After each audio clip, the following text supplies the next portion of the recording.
আসসালামু আলাইকুম ওয়া রাহমাতুল্লাহি ওয়া বারাকাতুহু।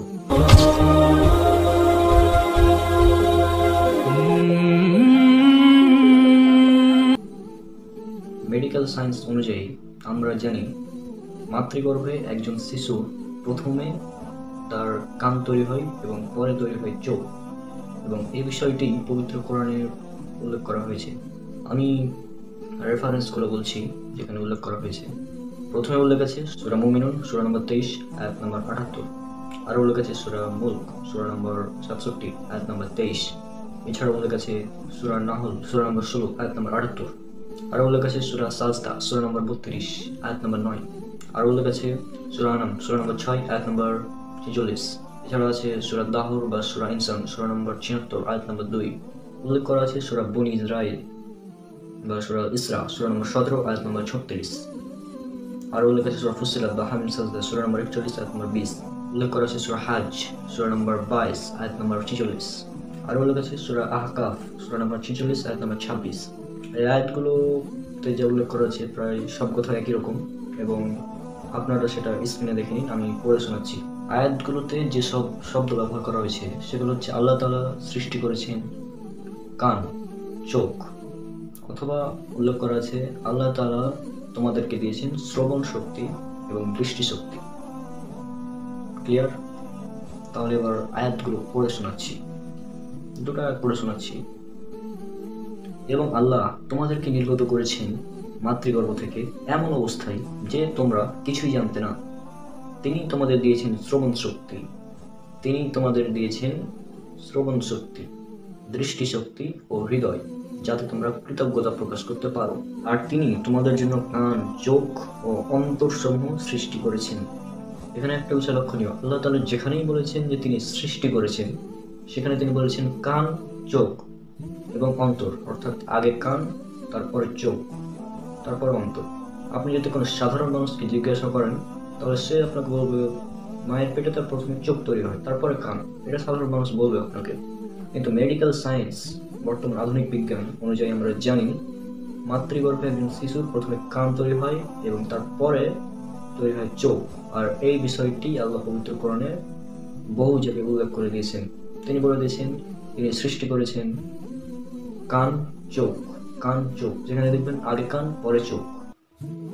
যেসব আয়াতগুলোতে আল্লাহ তাআলা অঙ্গের কাজের কথা উল্লেখ করেছেন, অর্থাৎ অঙ্গ সমূহের কাজ, সেখানে তিনি আগে চোখ পরে কান। যেমন এটা উল্লেখ আছে সূরা আরাফ সূরা নম্বর 7 আয়াত নম্বর 179 উল্লেখ করা আছে। আর অবশ্যই আমি সৃষ্টি করেছি জাহান্নামের জন্য বহু জিন ও মানুষকে। তাদের রয়েছে অন্তর, তা দ্বারা তা বুঝে না, তাদের রয়েছে চোখ, তা দ্বারা তারা দেখে না, এবং তাদের রয়েছে কান, তা দ্বারা তারা শোনে না। তারা চতুষ্পদ জন্তুর মতো, বরং তারা অধিক পথভ্রষ্ট, তারাই হচ্ছে গাফেল। এই আয়াতে আল্লাহ তাআলা অঙ্গের কাজের কথা বলছেন, এই অঙ্গগুলোর কাজ। আর যেখানে আল্লাহ তাআলা বলছেন অঙ্গ সৃষ্টি, সেখানে আল্লাহ আগে বলেছেন কান, তারপরে চোখ। একটা বিষয় ক্লিয়ার, আল্লাহ তাআলা যেখানে বলেছেন অঙ্গের সৃষ্টির কথা, সেখানে বলেছেন কান, চোখ, শ্রবণ শক্তি, দৃষ্টি শক্তি। এবং যেখানে বলেছেন অঙ্গের কাজ, সেখানে তিনি আগে বলেছেন তাদের আছে চোখ, তারপরে কান। অঙ্গের কাজের কথা যদি আসে তাহলে আমরা জানি চোখের কাজ কি। চোখের কাজ হচ্ছে দেখা এবং কানের কাজ হচ্ছে শোনা। আমরা জানি আলোর বেগ হচ্ছে 3 লক্ষ কিলোমিটার পার সেকেন্ড, এবং শব্দের বেগ তুলনামূলকভাবে কম, বিভিন্ন মাধ্যমে বিভিন্ন রকম। তো বিষয়টি হচ্ছে যে শব্দের বেগের তুলনায় আলোর বেগ বেশি, সুতরাং আপনি কোনো শব্দ শোনার চেয়ে আগে দেখতে পাবেন, অর্থাৎ চোখের কাজটা হচ্ছে আগে। সেই জন্য আল্লাহ তাআলা এখানে বলছেন আগে চোখের কথা। যেখানে আল্লাহ তাআলা অঙ্গের কাজের কথা বলছেন, সেখানে বলছেন আগে চোখ। আর যেখানে আল্লাহ তাআলা বলছেন অঙ্গ সৃষ্টির কথা, আল্লাহ তাআলা যেখানে বলছেন আমি সৃষ্টি করেছি, সেখানে বলছেন আগে কান, তারপরে চোখ।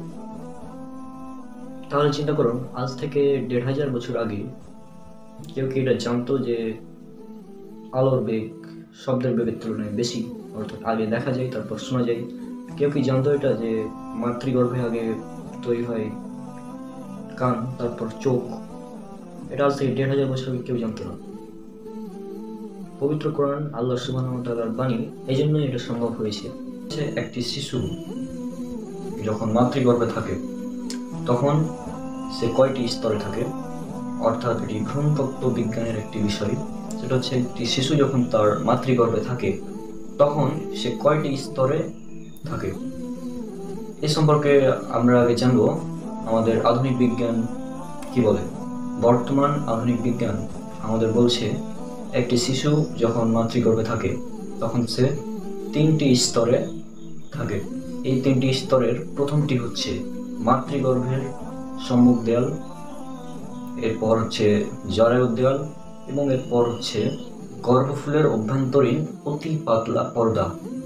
এই 3টি স্তরের মধ্যেই একটি শিশু থাকে এবং শিশুটি এখানে অবস্থান করে প্রসবের আগ পর্যন্ত।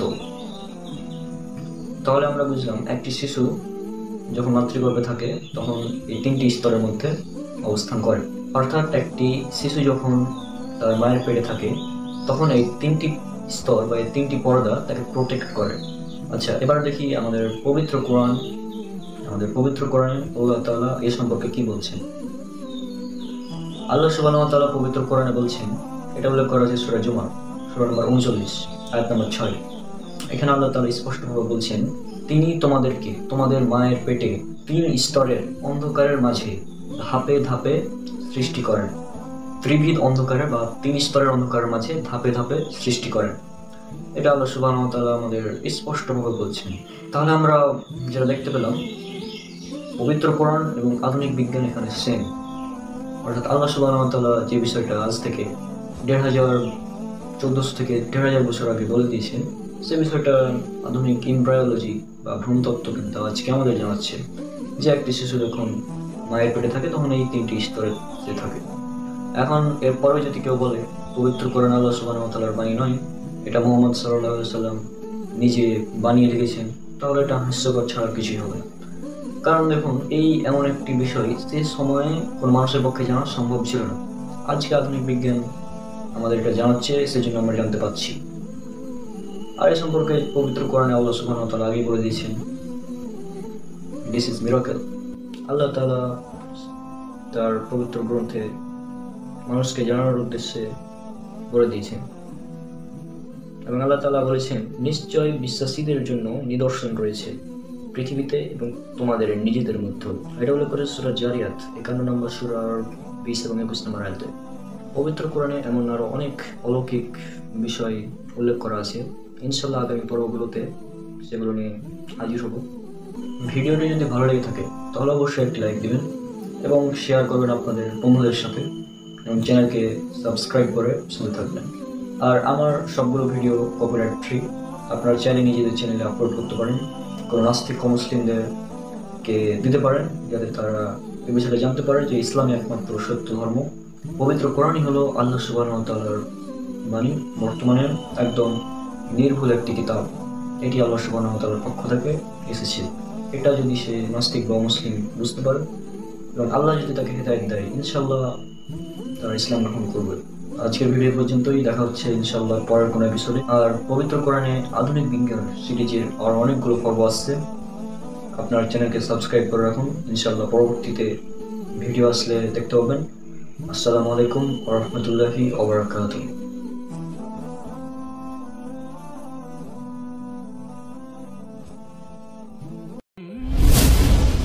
আসসালামু আলাইকুম ওয়া রাহমাতুল্লাহি ওয়া বারাকাতুহু।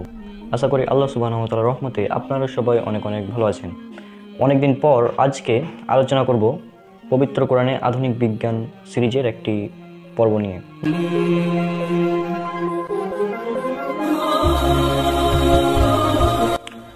তো আজকে যে বিষয়টা আলোচনা করব সেটা হচ্ছে এই মহাবিশ্ব আল্লাহ সুবহানাহু ওয়া তাআলা সৃষ্টি করেছেন। এই মহাবিশ্ব আল্লাহ সুবহানাহু ওয়া তাআলা যে 6টি লম্বা সময় সৃষ্টি করেছেন এবং বিজ্ঞানও যে একই কথা বলছে, সেই বিষয়টা নিয়েই আজকে আলোচনা করব। তো আমরা প্রথমে দেখি এই মহাবিশ্ব সৃষ্টি সম্পর্কে বিজ্ঞান কি বলছে। আমরা পবিত্র কোরআনে আধুনিক বিজ্ঞান সিরিজের 5 নম্বর পর্বে আলোচনা করেছিলাম বিগ ব্যাং থিওরি সম্পর্কে। এখান থেকে আমরা জানতে পেরেছিলাম এই মহাবিশ্ব একসময় একটা বিন্দুতে ছিল, পরবর্তীতে সেটা পৃথক হয়ে যায়। আর পবিত্র কোরআনেও একই কথা বলা হয়েছিল, যেটা বলা হয়েছিল সূরা আম্বিয়া সূরা নম্বর 21 আয়াত নম্বর 30। সেই আয়াতে বলা হয়েছিল অবিশ্বাসীরা কি ভেবে দেখে না যে আকাশ মণ্ডলী ও পৃথিবী একসাথে কিছু ছিল, অতঃপর আল্লাহ সুবহানাহু ওয়া তাআলা উভয়কে পৃথক করে দিলেন, এরপরও কি তারা ঈমান আনবে না? এই কথা বলা ছিল। অর্থাৎ বিগ ব্যাং থিওরির বিষয়টাও পবিত্র কোরআনে উল্লেখ ছিল। তো এই বিগ ব্যাং থিওরির পরের স্টেপ যেটা, সেটা হচ্ছে এই 6টি লম্বা সময়। আর এই 6টি লম্বা সময় সম্পর্কে পবিত্র কোরআনে ইঙ্গিত দেওয়া আছে। প্রথমে আমরা দেখি এই 6টি লম্বা সময় সম্পর্কে বিজ্ঞান কি বলছে। বিজ্ঞানীগণ এই 6টি লম্বা সময়কে বা মহাবিশ্ব সৃষ্টির এই বিষয়টিকে 6টি ধাপে ভাগ করেছেন। এই 6টি ধাপ তারা এমনভাবে ভাগ করেছেন যেটা হচ্ছে number 1 time 0, number 2 inflection, number 3 annihilation, number 4 proton আর neutron, number 5 atomic nuclei and number 6 stable atom. এই 6টি স্টেপে বিজ্ঞানীরা বলছেন মহাবিশ্ব তৈরি হয়েছে। এবার আমরা যদি পবিত্র কোরআনের দিকে দেখি, পবিত্র কোরআনও ঠিক একই কথা বলছে। আল্লাহ সুবহানাহু ওয়া তাআলা বলছেন, আমি নবমণ্ডল এবং ভূমণ্ডলে বা মহাবিশ্ব সৃষ্টি করেছি, এই মহাবিশ্ব সৃষ্টি করেছি মোট 6টি লম্বা সময়। আল্লাহ সুবহানাহু ওয়া তাআলা বলছেন, আল্লাহ সুবহানাহু ওয়া তাআলা সৃষ্টি করেছেন মহাবিশ্বকে 6টি লম্বা সময়। কিন্তু আমাদের অনেক অনুবাদকগণ তারা অনুবাদ করতে গিয়ে এখানে লিখেছেন 6 দিনে সৃষ্টি করেছে। আর এখানে আরবি যেটা শব্দ ব্যবহার করেছে, আরবি শব্দ, সেটা বলা হয়েছে আইয়াম। আইয়াম শব্দের অর্থ দিন হবে না, আইয়াম শব্দের অর্থ হবে অনির্দিষ্ট সময়কাল বা অনির্দিষ্ট একটি সময়। এই আয়াতগুলো উল্লেখ করা আছে পবিত্র কোরআনের অসংখ্য জায়গায়। যেমন উল্লেখ করা সূরা হাদিদ সূরা নম্বর 57 আয়াত নম্বর 4, সূরা আরাফ সূরা নম্বর 7 আয়াত নম্বর 54, এরপরে সূরা ইউনুস সূরা নম্বর 10 আয়াত নম্বর 3, এরপরে সূরা হুদ সূরা নম্বর 11 আয়াত নম্বর 7, এরপরে সূরা ফুরকান সূরা নম্বর 25 আয়াত নম্বর 59, এরপরে সূরা ফুসিলাত বা হামিম সাজদা সূরা নম্বর 41 আয়াত 9 থেকে 12, এরপরে সূরা সাজদা সূরা নম্বর 32 আয়াত নম্বর 4, এরপরে সূরা কাফ সূরা নম্বর 50 আয়াত নম্বর 38। এছাড়াও আরও কয়েকটি আয়াত উল্লেখ করা আছে যেখানে বলা হচ্ছে আল্লাহ সুবহানাহু ওয়া তাআলা এই মহাবিশ্ব সৃষ্টি করেছেন 6টি আইয়ামে। আইয়াম শব্দের অর্থগুলো অনেক অনুবাদক গ্রহণ করেছেন 6টি দিনে, কিন্তু সেটা দিন হবে না, কারণ আইয়াম শব্দের অর্থ হচ্ছে একটি লম্বা সময়। যদি একটা উদাহরণ দিই তাহলে এই বিষয়টা আপনারা ক্লিয়ার হবেন। আমাদের প্রিয় নবী মুহাম্মদ সাল্লাল্লাহু আলাইহি ওয়াসাল্লাম যখন জন্মগ্রহণ করেছিলেন, তো সেই সময়কালটা ছিল সবচেয়ে নিকৃষ্ট সময়, এবং এতই নিকৃষ্ট এবং কুসংস্কারচ্ছন্ন ছিল সে সময়টা। যদি একটা মেয়ে সন্তান জন্মগ্রহণ করতো তাহলে তাকে জ্যান্ত মাটিতে পুঁতে ফেলা হতো। তাহলে চিন্তা করেন সে সময়টা কত নিকৃষ্ট ছিল। আর সেই সময়টাকে বলা হতো আইয়ামে জাহিলিয়াত বা অন্ধকারচ্ছন্ন যুগ, অর্থাৎ আরবিতে বলা হতো আইয়ামে জাহিলিয়াত, এবং যার অর্থ হতো অন্ধকারচ্ছন্ন যুগ। এই আইয়ামে জাহিলিয়া এই শব্দটিকে যদি আমরা বিশ্লেষণ করি তাহলে দেখতে পাবো এখানে দুটি শব্দ রয়েছে, একটা হচ্ছে আইয়াম আর একটা হচ্ছে জাহিলিয়াত। তো আইয়াম শব্দের, জাহিলিয়াত শব্দের অর্থ হচ্ছে অন্ধকারচ্ছন্ন, কুসংস্কারচ্ছন্ন বা আর আইয়াম শব্দের অর্থটা এখানে দিন হবে না, আইয়াম শব্দের অর্থ এখানে হবে একটি লম্বা সময়, একটি যুগ, অনির্দিষ্ট লম্বা সময়। এখন কেউ যদি বলে যে আইয়ামে জাহিলিয়াত বলতে একটি অনির্দিষ্ট, বলা হতো যে এভাবে যদি বলতো কেউ যে এটা হচ্ছে একটি নিকৃষ্ট দিন, এই অনুবাদটা কিন্তু সঠিক হবে না। আইয়ামে জাহিলিয়া অনুবাদের সঠিক অর্থ হবে নিকৃষ্ট যুগ, অন্ধকারচ্ছন্ন যুগ, এটা হবে। তো সেরকমই আল্লাহ সুবহানাহু ওয়া তাআলা পবিত্র কোরআনে যে আইয়াম শব্দটা ব্যবহার করেছেন, এটা হবে একটি অনির্দিষ্ট লম্বা সময়। তো তাহলে এখানে আইয়াম শব্দের অর্থ যেটা হচ্ছে সেটা হবে যে একটি অনির্দিষ্ট লম্বা সময়। আশা করি আপনারা বিষয়টা বুঝতে পেরেছেন যে বিজ্ঞান বলছে প্রথমে যে এই পুরো মহাবিশ্ব সৃষ্টি হয়েছে 6টি লম্বা সময়। পবিত্র কোরআনে বলছে আল্লাহ সুবহানাহু ওয়া তাআলা মহাবিশ্বকে সৃষ্টি করেছেন 6টি আইয়ামে বা 6টি অনির্দিষ্ট লম্বা সময়। তার বিষয়টা খুব সেম। এর 5 নম্বর পর্বে আমরা দেখেছিলাম যে পবিত্র কোরআনে আধুনিক বিজ্ঞান সিরিজে যেটা 5 নম্বর পর্ব, সেখানে আমরা দেখেছিলাম যে মহাবিশ্ব সৃষ্টি হয়েছে বিগ ব্যাং এর মাধ্যমে, যেটা পবিত্র কোরআনে স্পষ্টভাবে উল্লেখ আছে। এবং এর পরের ভিডিওতে আমরা দেখবো, এর পরের এপিসোডে প্রথম ধাপ হচ্ছে বিগ ব্যাং। প্রথম ধাপ যেটা সেটা হচ্ছে বিগ ব্যাং, দ্বিতীয় ধাপ এই যে 6টি লম্বা সময়, এবং এর পরের ধাপ যেটার পরের পর্বে আলোচনা করব সেটা হচ্ছে মহাসম্প্রসারণ থিওরি, এক্সপ্যান্ডিং ইউনিভার্স যেটাকে বলা হয়, মহাসম্প্রসারণশীল মহাবিশ্ব। এটা নিয়ে আলোচনা করবো, এবং তার পরের পর্বে আলোচনা করব বিগ ক্রাঞ্চ থিওরি সম্পর্কে, মহাসংকোচন থিওরি। এবং এরপরে আর একটা পর্ব বানাবো যেখানে এই 4টি পর্ব একসাথে থাকবে, বিগ ব্যাং, তারপর 6টি লম্বা সময়, তারপরে হচ্ছে সম্প্রসারণশীল মহাবিশ্ব, এবং 4 নম্বরে হচ্ছে বিগ ক্রাঞ্চ। একটা সময় মহাবিশ্বটা একদম ধ্বংস হয়ে যাবে সংকুচিত হয়ে। এ সম্পর্কে পবিত্র কোরআনে স্পষ্টভাবে উল্লেখ করা আছে, এবং কোরআন ও বিজ্ঞানের যে মত সেটা হুবহু সেম। তো ইনশাল্লাহ পরবর্তীতে এগুলো নিয়ে আলোচনা করবো। ইনশাল্লাহ দেখা হচ্ছে পরে কোনো ভিডিওতে। ততক্ষণ আল্লাহ সবাইকে শান্তিতে রাখুন। আসসালামু আলাইকুম ওয়া রাহমাতুল্লাহি ওয়া বারাকাতুহু। আসসালামু আলাইকুম ওয়া রাহমাতুল্লাহি ওয়া বারাকাতুহু। আশা করি আল্লাহ সুবহানাহু ওয়া তাআলার রহমতে আপনারা সবাই অনেক অনেক ভালো আছেন। আজকে পবিত্র কোরআনে আধুনিক বিজ্ঞান এই সিরিজের 23 নম্বর পর্ব। আমরা পবিত্র কোরআনে আধুনিক বিজ্ঞান সিরিজের 5 নম্বর পর্বে আলোচনা করেছিলাম বিগ ব্যাং সম্পর্কে, এবং এই বিগ ব্যাং হচ্ছে মহাবিশ্ব সৃষ্টির প্রথম স্টেপ।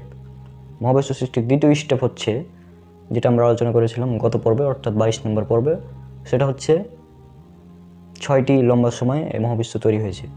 6টি লম্বা সময় মহাবিশ্বের আত্মপ্রকাশ। এবং আজকে হচ্ছে থার্ড স্টেপ, 3 নম্বর স্টেপ, সেটা হচ্ছে মহাবিশ্ব যে সম্প্রসারিত হচ্ছে এই বিষয়ে যে থিওরি, সেটা পবিত্র কোরআন থেকে দেখাবো। তো চলুন শুরু করা যাক।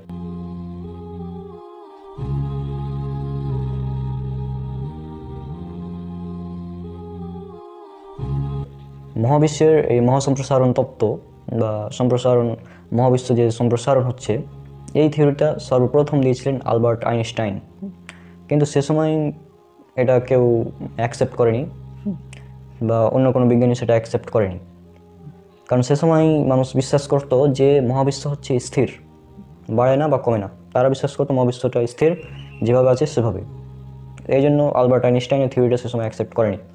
পরবর্তীতে 20 শতাব্দীর গোড়ার দিকে রাশিয়ান পদার্থবিদ আলেকজান্ডার ফ্রাঙ্কম্যান এবং বেলজিয়ামের মহাবিশ্ব তত্ত্ববিদ জিওর্জ লিমেট্রি একটি থিওরি দিয়ে বা তাত্ত্বিকভাবে গণনা করে দেখেন যে মহাবিশ্ব সময়ের সাথে সাথে সম্প্রসারিত হচ্ছে, অর্থাৎ মহাবিশ্ব অবিরত গতিশীল অবস্থায় আছে। এটি সময়ের সাথে সম্প্রসারিত হচ্ছে তো হচ্ছেই। আর মহাবিশ্ব সময়ের সাথে সাথে সম্প্রসারিত হচ্ছে তো হচ্ছেই। তারা এই গণনার মাধ্যমে এটা বের করেন। এরপর 1929 সালে এই ব্যাপারে পর্যবেক্ষণমূলক তথ্যের মাধ্যমে এই ব্যাপারে একটি নিশ্চিত প্রমাণ প্রতিষ্ঠা করেন আমেরিকান জ্যোতির্বিদ বিজ্ঞানী এডউইন হাবল। তিনি তার একটি টেলিস্কোপ দিয়ে, যেটাকে আমরা হাবল টেলিস্কোপ নামে চিনি, সেই টেলিস্কোপ দিয়ে এটি পর্যবেক্ষণ করে দেখেন যে মহাবিশ্বের প্রতিটি নক্ষত্র এবং নক্ষত্রমণ্ডলী একে অপর থেকে দূরে সরে যাচ্ছে। এবং এরপর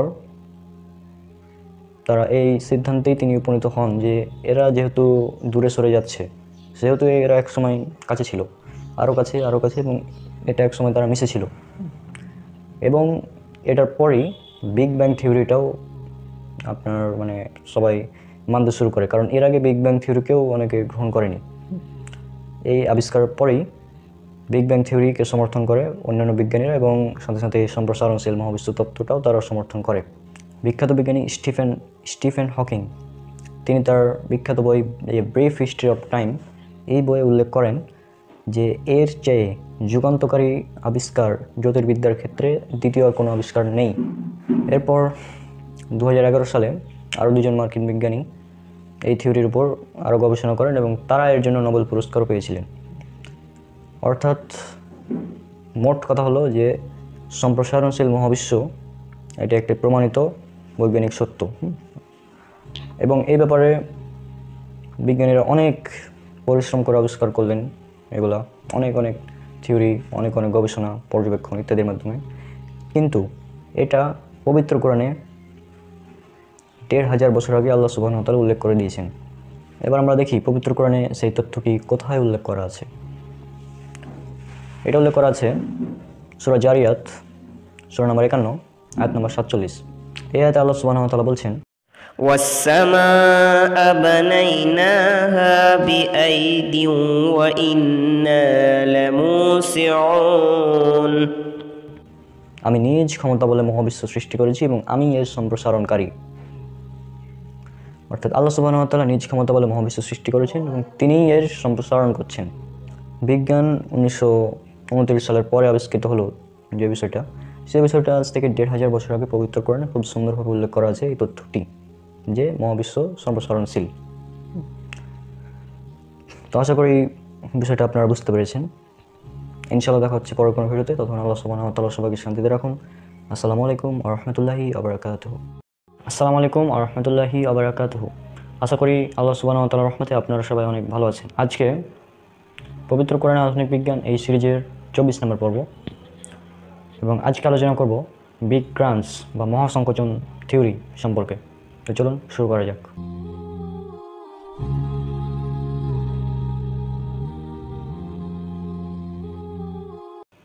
আমরা পবিত্র কোরআনে আধুনিক বিজ্ঞান সিরিজের 5 নম্বর পর্বে আলোচনা করেছিলাম বিগ ব্যাং সম্পর্কে। এরপরে 22 নম্বর পর্বে আলোচনা করেছিলাম 6টি লম্বা সময় মহাবিশ্বের আত্মপ্রকাশ, এবং তারপর আমরা আলোচনা করেছিলাম 23 নম্বর পর্বে মহাসম্প্রসারণ থিওরি সম্পর্কে।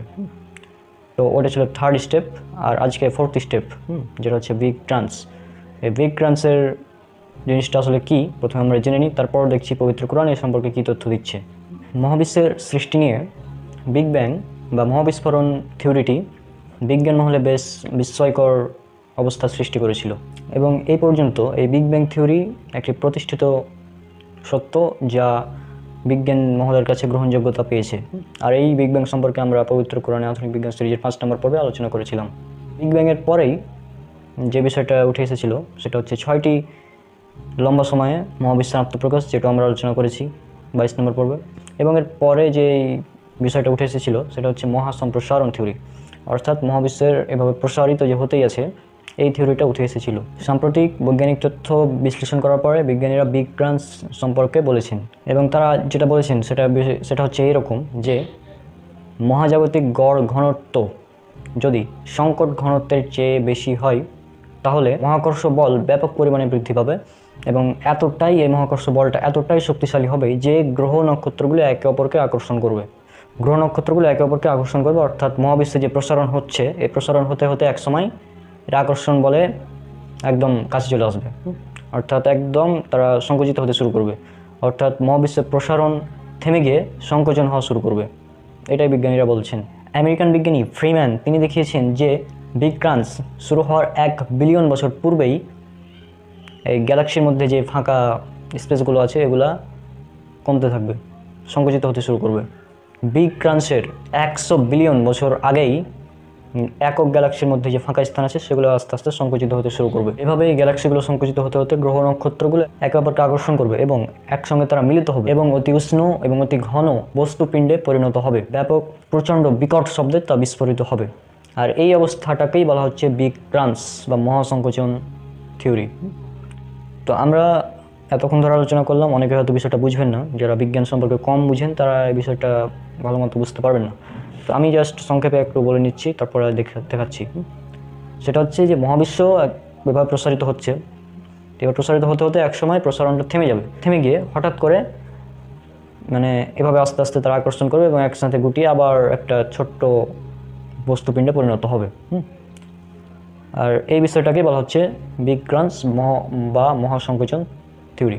এবার আমরা দেখব পবিত্র কোরআন এই সম্পর্কে কী তথ্য দিচ্ছে।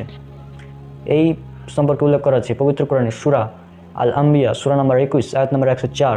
এই আয়াতে উল্লেখ করা হয়েছে, আল্লাহ সুবহানাহু ওয়া তাআলা বলছেন, সেদিন আমি আসমান সমূহকে গুটিয়ে নিব যেভাবে গুটিয়ে রাখা হয় লিখিত দলিলপত্র। যেভাবে আমি প্রথম সৃষ্টির সূচনা করেছিলাম সেভাবে আমি সৃষ্টি করব, সেভাবে আমি পুনরায় সৃষ্টি করব। ওয়াদা পালন করা আমার কর্তব্য, আমি ওয়াদা পালন করবই। তাহলে দেখুন আল্লাহ সুবহানাহু ওয়া তাআলা এখানে বলছেন যে আমি আসমান সমূহকে গুটিয়ে নিব যেভাবে গোটানো হয় লিখিত দলিলপত্রাদি। বিষয়টা অনেকটা এরকম। এটা ধরেন মহাবিশ্ব, এটা মহাবিশ্ব। তো আল্লাহ সুবহানাহু ওয়া তাআলা বলছেন এই আসমান সমূহকে আমি গুটিয়ে নিব যেভাবে গোটানো হয়, যে আমরা লিখিত দলিলপত্র গোটাই না এভাবে, ঠিক এভাবে। তো আল্লাহ সুবহানাহু ওয়া তাআলা বিষয়টা এভাবেই বোঝাতে চেয়েছেন যে আমি আসমান সমূহকে গুটিয়ে নেব যেভাবে গোটানো হয় লিখিত দলিলপত্র দিয়ে। আল্লাহ সুবহানাহু ওয়া তাআলা বলছেন আসমান সমূহ গুটিয়ে নেব, বিজ্ঞানীরা বলছেন মহাবিশ্ব সংকুচিত হয়ে যাবে। বিষয়টা একদম হুবহু সেম। আর বিজ্ঞানীরা এটা অনেক গবেষণার পরে আবিষ্কার করেছেন এই কিছুদিন আগে, কয়েক বছর আগে। কিন্তু আল্লাহ সুবহানাহু ওয়া তাআলা পবিত্র কোরআনে এটা বলেছেন আজ থেকে প্রায় ১৫০০ বছর আগে। পবিত্র কোরআনের কোনো তথ্য বিজ্ঞানের প্রতিষ্ঠিত সত্যের বিরুদ্ধে যাবে না। পবিত্র কোরআনের তথ্য বিজ্ঞানের যেগুলো থিওরি, যেগুলো এখনও সত্য নয়, সেগুলোর বিরুদ্ধে যাবে, তবে যেতে পারে। তবে যেটা একদম প্রতিষ্ঠিত সত্য সেটার বিরুদ্ধে পবিত্র কোরআন কখনোই যাবে না। সেক্ষেত্রে পবিত্র কোরআন এবং বিজ্ঞান একদম সেম। আর আমরা এই পবিত্র কোরআনে আধুনিক বিজ্ঞান সিরিজে এই বিষয়টাই আলোচনা করছি, যেগুলো বিজ্ঞানের প্রতিষ্ঠিত সত্য। তো আশা করি আপনারা বুঝতে পেরেছেন যে আমরা যে এই থিওরি, মহাসংকোচন থিওরি, এটা পবিত্র কোরআনে খুব সুন্দরভাবে উল্লেখ করা আছে। আর আগামী পর্বে অর্থাৎ 25 নম্বর পর্বটা আমরা বানাবো এই 4টা ভিডিওর উপর একটা সিকোয়েন্স ভিডিও। যেখানে থাকবে বিগ ব্যাং, তারপরে থাকবে 6টি লম্বা সময় মহাবিশ্বের আত্মপ্রকাশ, তারপরে থাকবে মহাসম্প্রসারণ থিওরি এবং 4 নম্বরে থাকবে মহাসংকোচন বা এটা। সেটা একটি সংক্ষিপ্ত ভিডিওতে আমরা আলোচনা করব একসাথে সবগুলো। তো সেই ভিডিও দেখার আমন্ত্রণ জানিয়ে আজকের ভিডিও শেষ করছি এখানেই। ইনশাআল্লাহ দেখা হচ্ছে পরের ভিডিওতে। ততক্ষণ আল্লাহ সুবহানাহু ওয়া তাআলা সবাইকে শান্তিতে রাখুন। আসসালামু আলাইকুম ওয়া রাহমাতুল্লাহি ওয়া বারাকাতুহু। আসসালামু আলাইকুম ওয়া রাহমাতুল্লাহি ওয়া বারাকাতুহু। আমি মোহাম্মদ মুসাব্বিরুল ইসলাম রনক। আশা করি আল্লাহ সুবহানাহু ওয়া তাআলার রহমতে আপনারা সবাই অনেক অনেক ভালো আছেন। পবিত্র কোরআনে আধুনিক বিজ্ঞান সিরিজের আজকে 25 নম্বর পর্ব, এবং আজকে আমরা কোনো নতুন বিষয় নিয়ে আলোচনা করব না। আমরা যেটা বলেছিলাম যে মহাবিশ্বের সৃষ্টি তত্ত্ব নিয়ে যে 4টি ভিডিও বানিয়েছিলাম এর আগে, সেই 4টি ভিডিও আজকে একসাথে এই ভিডিওটা বানাবো সংক্ষেপে। তো আজকে সেই ভিডিও চলুন শুরু করা যাক।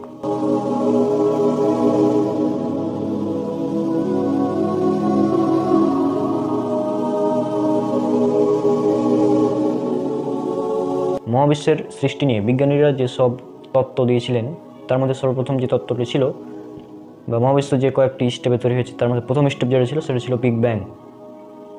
বিগ ব্যাং, আর এই বিগ ব্যাং সম্পর্কে আমরা 5 নম্বর পর্বে আলোচনা করেছি, এবং এই ভিডিও যেগুলো আমরা বানিয়েছি এর আগে সেগুলো সবগুলো লিঙ্ক ভিডিও ডেসক্রিপশন বক্সে দেওয়া থাকলো, আপনারা সেখান থেকে দেখে নেবেন। তো 5 নম্বর পর্বে আমরা যেটা আলোচনা করেছিলাম বিগ ব্যাং সম্পর্কে। বিগ ব্যাং জিনিসটা আসলে কি? বিগ ব্যাং হচ্ছে এই মহাবিশ্বের সব কিছু একটা সময় একটা বিন্দুতে পুঞ্জীভূত ছিল, অতঃপর একটি বিস্ফোরণের মাধ্যমে সব পৃথক হয়ে যায় এবং তৈরি হয় গ্যালাক্সি, নক্ষত্র, গ্রহ, সব কিছু এভাবে। আর এই বিগ ব্যাং থিওরির ব্যাপারে পবিত্র কোরআনে আজ থেকে 1500 বছর আগে বলা হয়েছিল। আল্লাহ সুবহানাহু ওয়া তাআলা বলছেন পবিত্র কোরআনে সূরা আল আম্বিয়া সূরা নম্বর 21 আয়াত নম্বর 30, সে আয়াতে আল্লাহ সুবহানাহু ওয়া তাআলা বলছেন, অবিশ্বাসীরা কি দেখে না যে আকাশমণ্ডলীয় পৃথিবী মিশেছিল ওতপ্রোতভাবে, অতঃপর আমি উভয়কে পৃথক করে দিলাম, এরপরেও কি তারা ঈমান আনবে না? আল্লাহ সুবহানাহু ওয়া তাআলা জিজ্ঞেস করছেন কাফেরদেরকে যে এরপরেও কি তারা ঈমান আনবে না, যে এত খুব সুন্দর বৈজ্ঞানিক তথ্য আমি তাদেরকে দিয়ে দিলাম, যেটা তোমরা বিভিন্ন যন্ত্র ব্যবহার করে তোমরা আবিষ্কার করলে, সেটা আমি আল্লাহ সুবহানাহু ওয়া তাআলা আগেই বলে দিলাম পবিত্র কোরআনে, তারপরেও কি তোমরা ঈমান আনবে না? এটা ছিল big bang theory. Big bang থিওরিতে বলা হচ্ছে যে মহাবিশ্বের সব কিছু একটা বিন্দুতে ছিল। আল্লাহ সুবহানাহু ওয়া তাআলা বলছেন আকাশ ও পৃথিবী একটা বিন্দুতে ছিল। তো এই দুটো সেম। সুতরাং মহাবিশ্বের যে সৃষ্টির প্রথম স্টেপ বিগ ব্যাং, সেটা পবিত্র কোরআন থেকে প্রমাণিত। আর এই বিষয়ে বিস্তারিত আপনারা জানতে চাইলে দেখতে পারেন 5 নম্বর পর্বটি, পবিত্র কোরআন আধুনিক বিজ্ঞান সিরিজের 5 নম্বর পর্ব, যেটা ভিডিও ডেসক্রিপশন বক্সে দেওয়া আছে।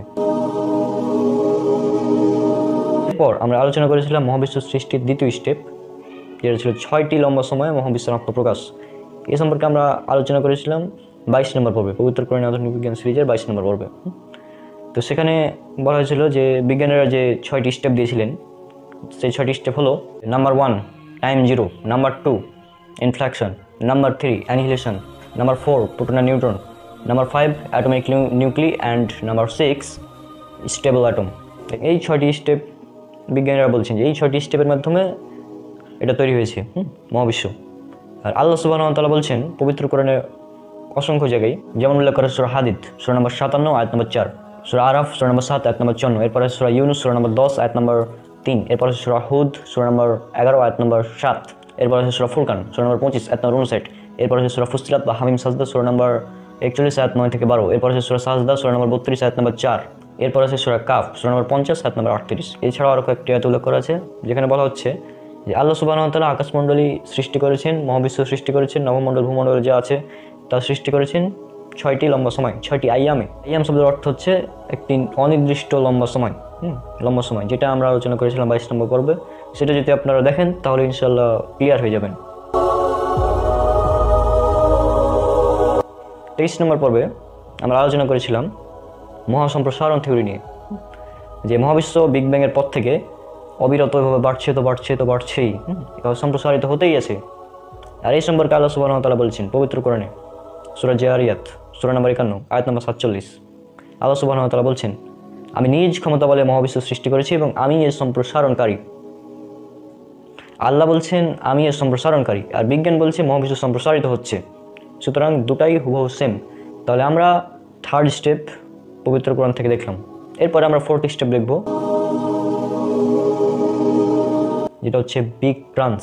বিগ ক্রাঞ্চ অর্থাৎ যেটা আমরা এর আগের পর্বে অর্থাৎ 24 নম্বর পর্বে যেটা আলোচনা করেছিলাম বিগ ক্রাঞ্চ সম্পর্কে। বিগ ক্রাঞ্চ বিষয়টা কি? বিগ ক্রাঞ্চ বিষয়টা হচ্ছে এই মহাবিশ্ব সম্প্রসারিত হতে আছে, সম্প্রসারিত হতে হতে একটা সময় এই সম্প্রসারণটা থেমে যাবে এই সম্প্রসারণটা থেমে যাওয়ার পর আবার সংকুচিত হওয়া শুরু করবে। এটা বিজ্ঞানীরা বলছেন এবং এটা হচ্ছে বিগ ক্রাঞ্চ থিওরি। আর এই বিগ ক্রাঞ্চ সম্পর্কেও পবিত্র কোরআনে স্পষ্টভাবে উল্লেখ আছে। সূরা আম্বিয়া সূরা নম্বর 21 আয়াত নম্বর 104। এই আয়াতে আল্লাহ সুবহানাহু ওয়া তাআলা বলছেন, আমি আকাশমণ্ডলীকে সেদিন গুটিয়ে নেব যেভাবে গোটানো হয় লিখিত দলিল পত্রাদি। তাহলে দেখুন 4টি স্টেপ বিগ ব্যাং, যেটা পবিত্র কোরআন থেকে আমরা দেখেছি। এরপরের স্টেপ 6টি লম্বা সময়ে মহাবিশ্বের আত্মপ্রকাশ, এটা আমরা পবিত্র কোরআন থেকে দেখেছি। এবং 3 নম্বর স্টেপ যেটা হচ্ছে মহাসম্প্রসারণ, মহাবিশ্ব সম্প্রসারণ, এটা আমরা পবিত্র কোরআন থেকে দেখলাম। এবং 4 নম্বর স্টেপ যেটা হচ্ছে বিগ ক্রাঞ্চ, মহাবিশ্ব একটা সময় সংকুচিত হয়ে ধ্বংস হয়ে যাবে, এটা আমরা পবিত্র কোরআন থেকে দেখলাম। তো আজকের এই ভিডিওতে আমরা 4টি স্টেপই একসাথে দেখে নিলাম। আজকে সংক্ষেপে আলোচনা করলাম, অনেকে হয়তো বিষয়টা বুঝবেন না। যারা ভিডিওগুলো দেখেননি তারা আবার এই 4টি ভিডিও দেখে আসুন, সেখানে স্পষ্টভাবে বর্ণনা করা আছে এবং সেখানে বিস্তারিতভাবে আলোচনা করা আছে। তো আপনারা সেই ভিডিওগুলো দেখুন এবং যাচাই করুন আপনি কি করছেন, মানে আপনি যে ধর্মে আছেন সেই ধর্মটা কি সঠিক, এটা আপনারা দেখুন। এই পৃথিবীতে আল্লাহ সুবহানাহু ওয়া তাআলা মাত্র একটা ধর্মই পাঠিয়েছেন, আমাদের সৃষ্টিকর্তা একজনই, তিনি একটাই ধর্ম পাঠিয়েছেন এবং সেই ধর্মটা হচ্ছে ইসলাম। ইসলাম মানে আল্লাহ সুবহানাহু ওয়া তাআলার কাছে আত্মসমর্পণ করা। আর পবিত্র কোরআনে আধুনিক বিজ্ঞান সিরিজ এর মাধ্যমে আমরা দেখাতে চাচ্ছি যে বিজ্ঞান, আধুনিক বিজ্ঞান এবং কোরআন এর মধ্যে যে একটি সামঞ্জস্যতা রয়েছে, এই সামঞ্জস্যটা আমরা এই সিরিজের মাধ্যমে তুলে ধরছি। বিজ্ঞানের যেসব প্রতিষ্ঠিত সত্য সেগুলো পবিত্র কোরআনে আগে থেকে বলা আছে। বিজ্ঞানের প্রতিষ্ঠিত সত্যের সাথে কোরআনের তথ্যের অমিল হবে না, কখনোই হবে না। কারণ যেটা বিজ্ঞান যার, পবিত্র কোরআনও তার। আল্লাহ সুবহানাহু ওয়া তাআলা হচ্ছে মহাজ্ঞানী, তিনি মানুষকে জ্ঞান দান করেছেন এবং সেই জ্ঞান থেকেই বিজ্ঞানীরা এগুলো আবিষ্কার করছে। আর তিনি যেহেতু সব কিছু স্রষ্টা, তো তিনি জানেন, সুতরাং তিনি আগে থেকেই বলে দিয়েছেন এগুলো পবিত্র কোরআনে। পবিত্র কোরআনে এ পর্যন্ত আমরা মোট 24টি বিষয় নিয়ে ভিডিও বানিয়েছি এবং ভবিষ্যতে ইনশাআল্লাহ এই বিষয়ে আরও অনেকগুলো ভিডিও আসছে।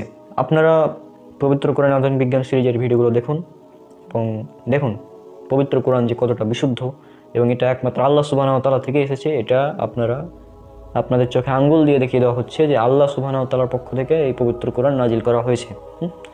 এরপরে যদি আপনারা না মানেন সেটা আপনাদের ব্যাপার। আল্লাহ সুবহানাহু ওয়া তাআলা বলেছেন সূরা নাহল সূরা নম্বর 16 আয়াত নম্বর 82, সেখানে বলা হচ্ছে তোমার দায়িত্ব শুধু সুস্পষ্টভাবে বাণী পৌঁছে দেওয়া। তো আমরা সেটাই করছি, আমরা জাস্ট বাণীটা পৌঁছে দিচ্ছি আপনাদের কাছে। আপনারা মানবেন কি না মানবেন সেটা আপনাদের ব্যাপার, আপনাদের ব্যাপার। আপনারা না মানলে আমাদের কিছু করার নেই, আমরা জাস্ট যেটা সত্য সেটা উপস্থাপন করব। আর এভাবে আমরা দাওয়াতি কাজ চালিয়ে যাব ইনশাআল্লাহ। তো দেখা হচ্ছে ইনশাআল্লাহ আগামী কোনো ভিডিওতে। ইনশাআল্লাহ পবিত্র কোরআনে আধুনিক বিজ্ঞান সিরিজে আরও অনেকগুলো ভিডিও আসছে, সবাই ভিডিওগুলো দেখবেন। আর ভিডিওগুলো অমুসলিমদের কাছে আপনারা ছড়িয়ে দেবেন, যারা অমুসলিম নাস্তিক আছে তাদের কাছে ছড়িয়ে দেবেন। আপনারা এই ভিডিওগুলো আমার ইউটিউব চ্যানেলে পেয়ে যাবেন, এছাড়া পাবেন ফেসবুক পেজে। এবং আপনারা চাইলে ভিডিওগুলো শেয়ার করতে পারেন অথবা ডাউনলোড করে নিজেদের ফাইলে ইউটিউব চ্যানেলে সব জায়গায় আপলোড করে ছড়িয়ে দিতে পারেন। আমাদের মূল উদ্দেশ্য হচ্ছে দাওয়াত দেওয়া, আপনারা যেভাবে ইচ্ছা দাওয়াত দিতে পারেন। তো ইনশাআল্লাহ দেখা হচ্ছে আগামী কোনো ভিডিওতে। ততক্ষণ আল্লাহ সুবহানাহু ওয়া তাআলা সবাইকে শান্তিতে রাখুন। আসসালামু আলাইকুম ওয়া রাহমাতুল্লাহি ওয়া বারাকাতুহু। আসসালামু আলাইকুম ওয়া রাহমাতুল্লাহি ওয়া বারাকাতুহু। আমি মোহাম্মদ মোসাব্বিরুল ইসলাম রনক। আশা করি আল্লাহ সুবহানাহু ওয়া তাআলার রহমতে আপনারা সবাই অনেক অনেক ভালো আছেন।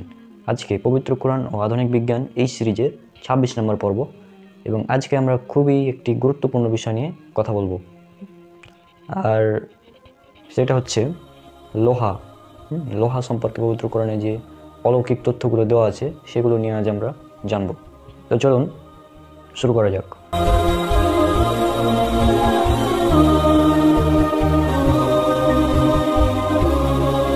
আচ্ছা, আপনারা কি জানেন এই পৃথিবীর অভ্যন্তরে কি রয়েছে?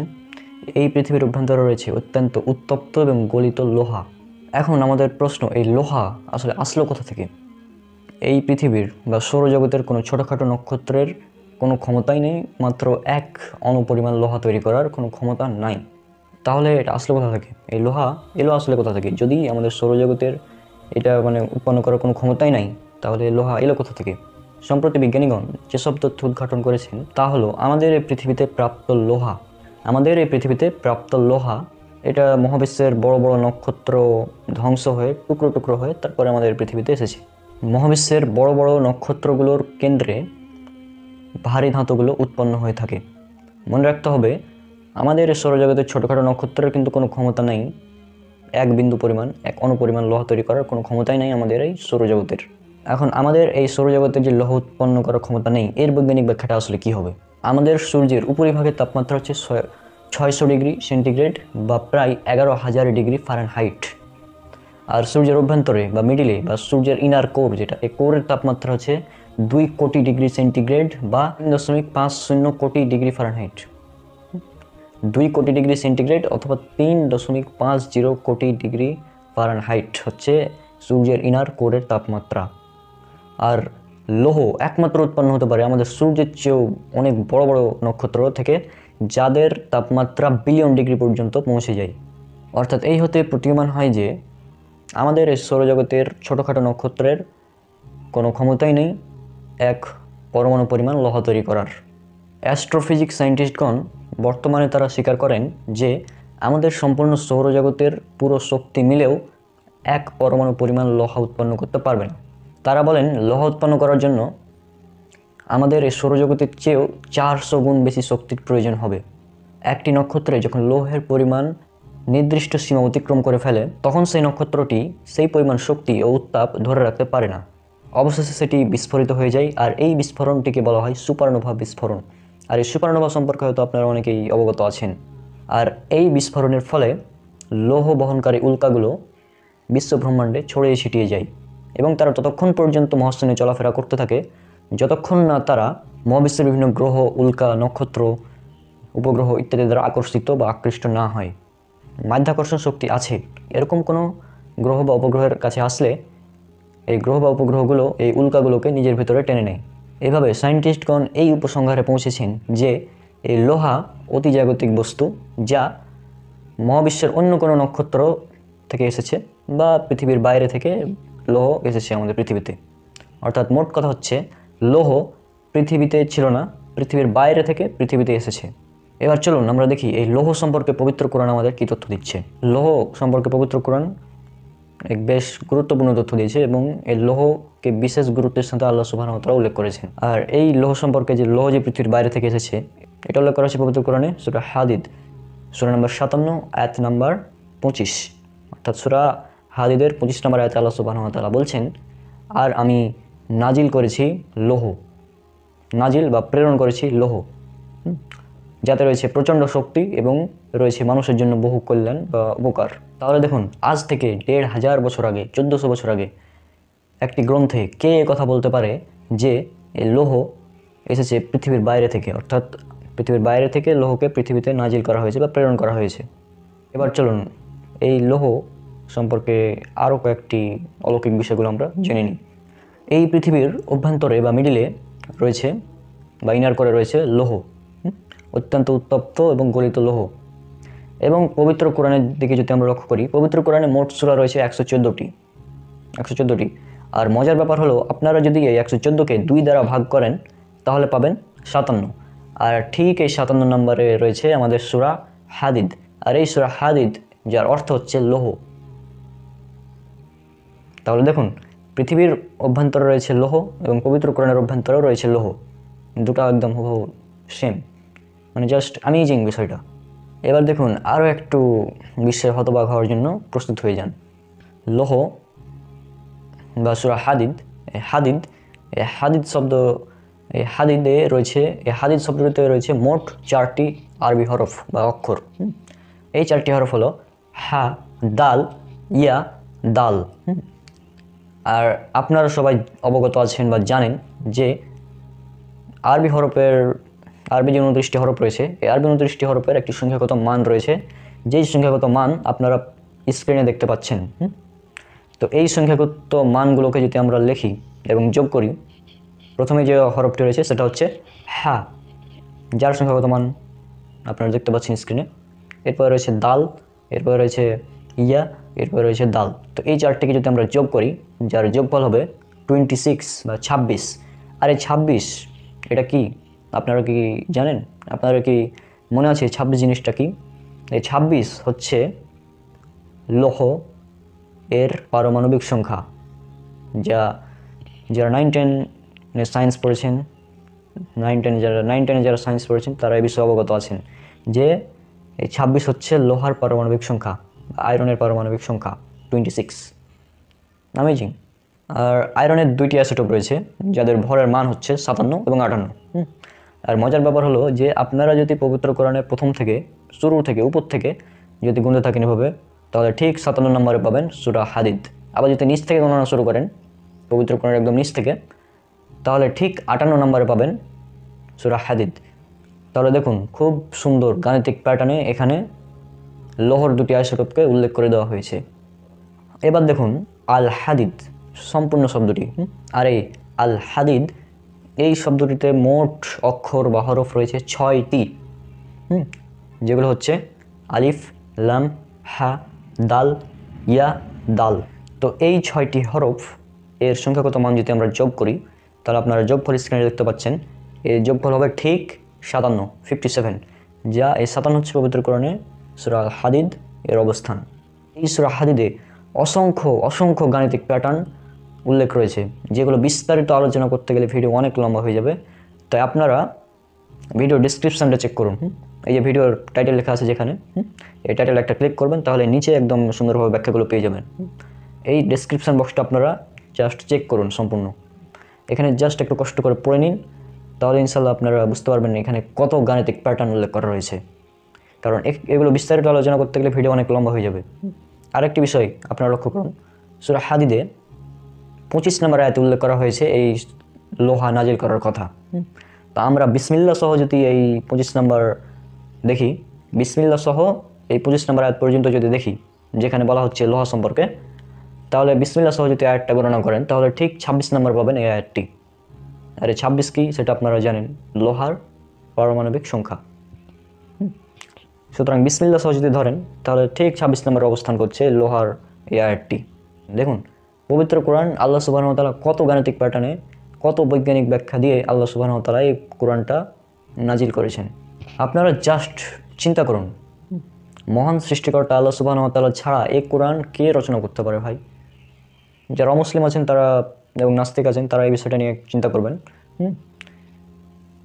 এই বিষয়টা আমি নিজে দেখার পর নিজেই অনেকটা হতবাক হয়ে আছি।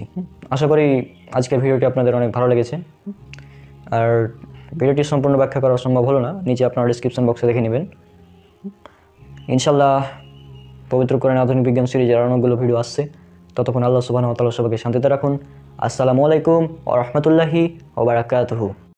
আসসালামু আলাইকুম ওয়া রাহমাতুল্লাহি ওয়া বারাকাতুহু। আচ্ছা, কেমন হতো যদি আমরা মুহূর্তের মধ্যে এক জায়গা থেকে অন্য জায়গায় পৌঁছাতে পারতাম? যেমনইভাবে আমরা আমাদের মোবাইলে থাকা ফটো বা ভিডিওস মেসেঞ্জারের মাধ্যমে বা হোয়াটসঅ্যাপের মাধ্যমে বা সোশ্যাল মিডিয়ার মাধ্যমে আমরা এক স্থান থেকে অন্য স্থানে মুহূর্তের মধ্যে ট্রান্সফার করতে পারি, এমনইভাবে যদি আমরা নিজেরাই এক জায়গা থেকে অন্য জায়গায় এভাবে ট্রান্সফার হতে পারতাম, তাহলে কেমন হতো বিষয়টা, তাই না? সহজেই 1 সেকেন্ডের মধ্যে বাংলাদেশ থেকে আমেরিকা, আমেরিকা থেকে বাংলাদেশ, বাংলাদেশ থেকে জাপান, আমরা মুহূর্তের মধ্যে, সেকেন্ডের মধ্যে যাতায়াত করতে পারতাম। এরকম একটা থিওরি বিজ্ঞানে আছে এবং এই সম্পর্কে পবিত্র কোরআনেও একটি ঘটনা উল্লেখ আছে। তো আজকের এপিসোডে আমরা সেই বিষয়টাই দেখব। তো চলুন শুরু করা যাক।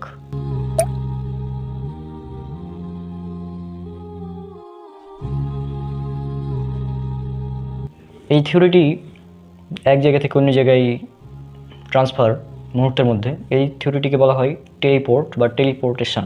বিজ্ঞান টেলিপোর্টেশন থিওরি সম্পর্কে যে সকল তথ্য দিয়েছে তা হলো কোনো বস্তুকে এক জায়গা থেকে অন্য জায়গায় ট্রান্সফার করা যায়।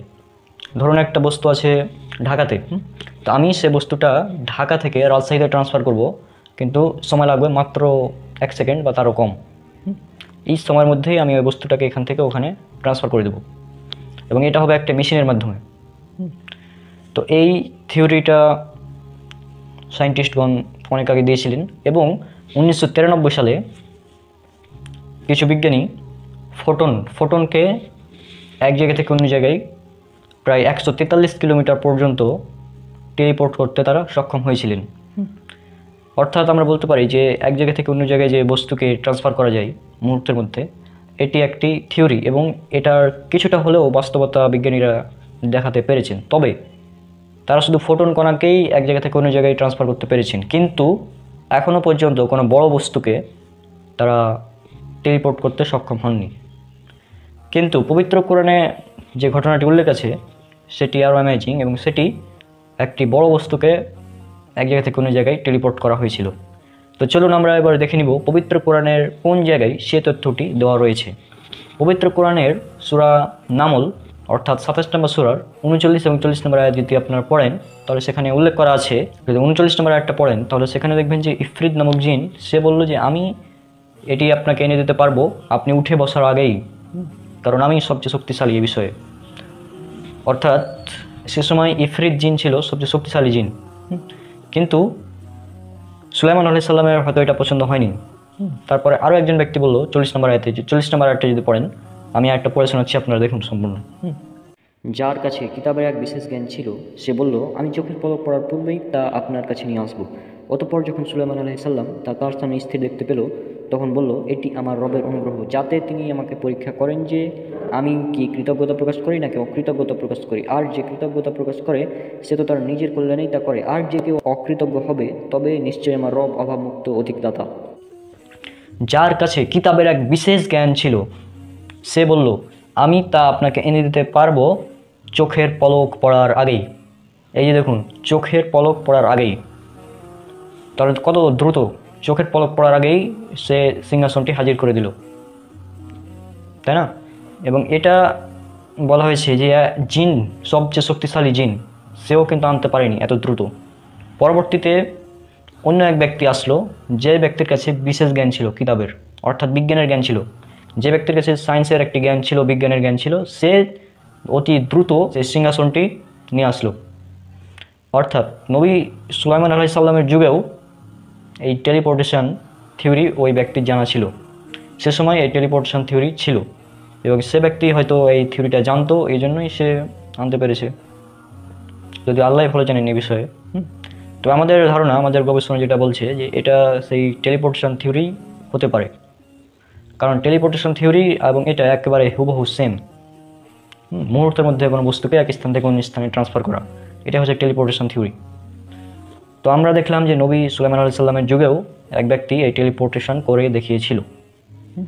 আর বর্তমান আধুনিক বিজ্ঞান এখনও কোনো বড় বস্তুকে টেলিপোর্ট করতে পারেনি, এখনও কোনো বড় বস্তুকে টেলিপোর্ট করতে পারেনি। হয়তো পারবে যদি আল্লাহ সুবহানাহু ওয়া তাআলা চান ভবিষ্যতে।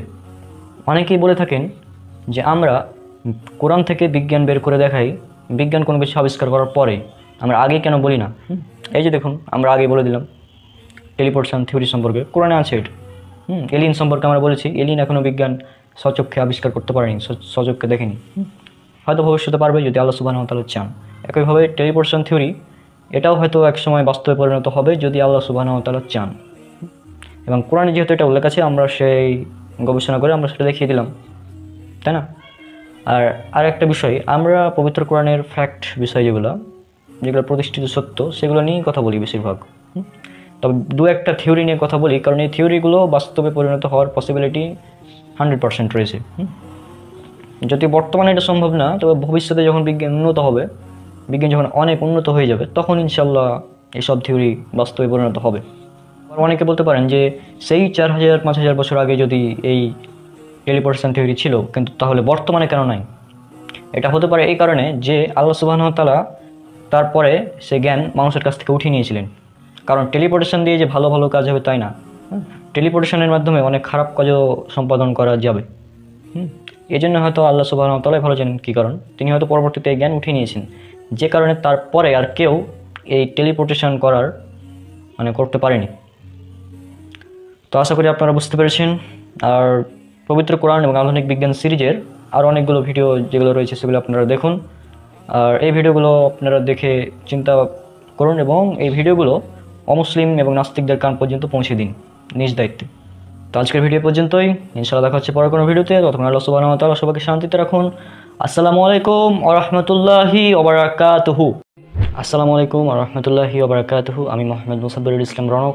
আশা করি আল্লাহ সুবহানাহু ওয়া তাআলার রহমতে আপনারা সবাই অনেক অনেক ভালো আছেন।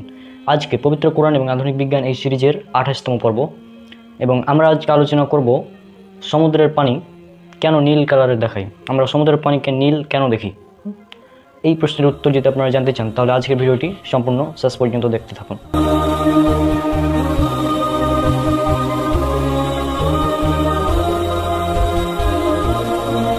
সূর্য থেকে যখন আলোক রশ্মি সমুদ্র পৃষ্ঠের উপর পড়ে তখন এর মাঝে একটি বাধা অতিক্রম করে আসে, আর এই বাধাটি হচ্ছে মেঘের বাধা।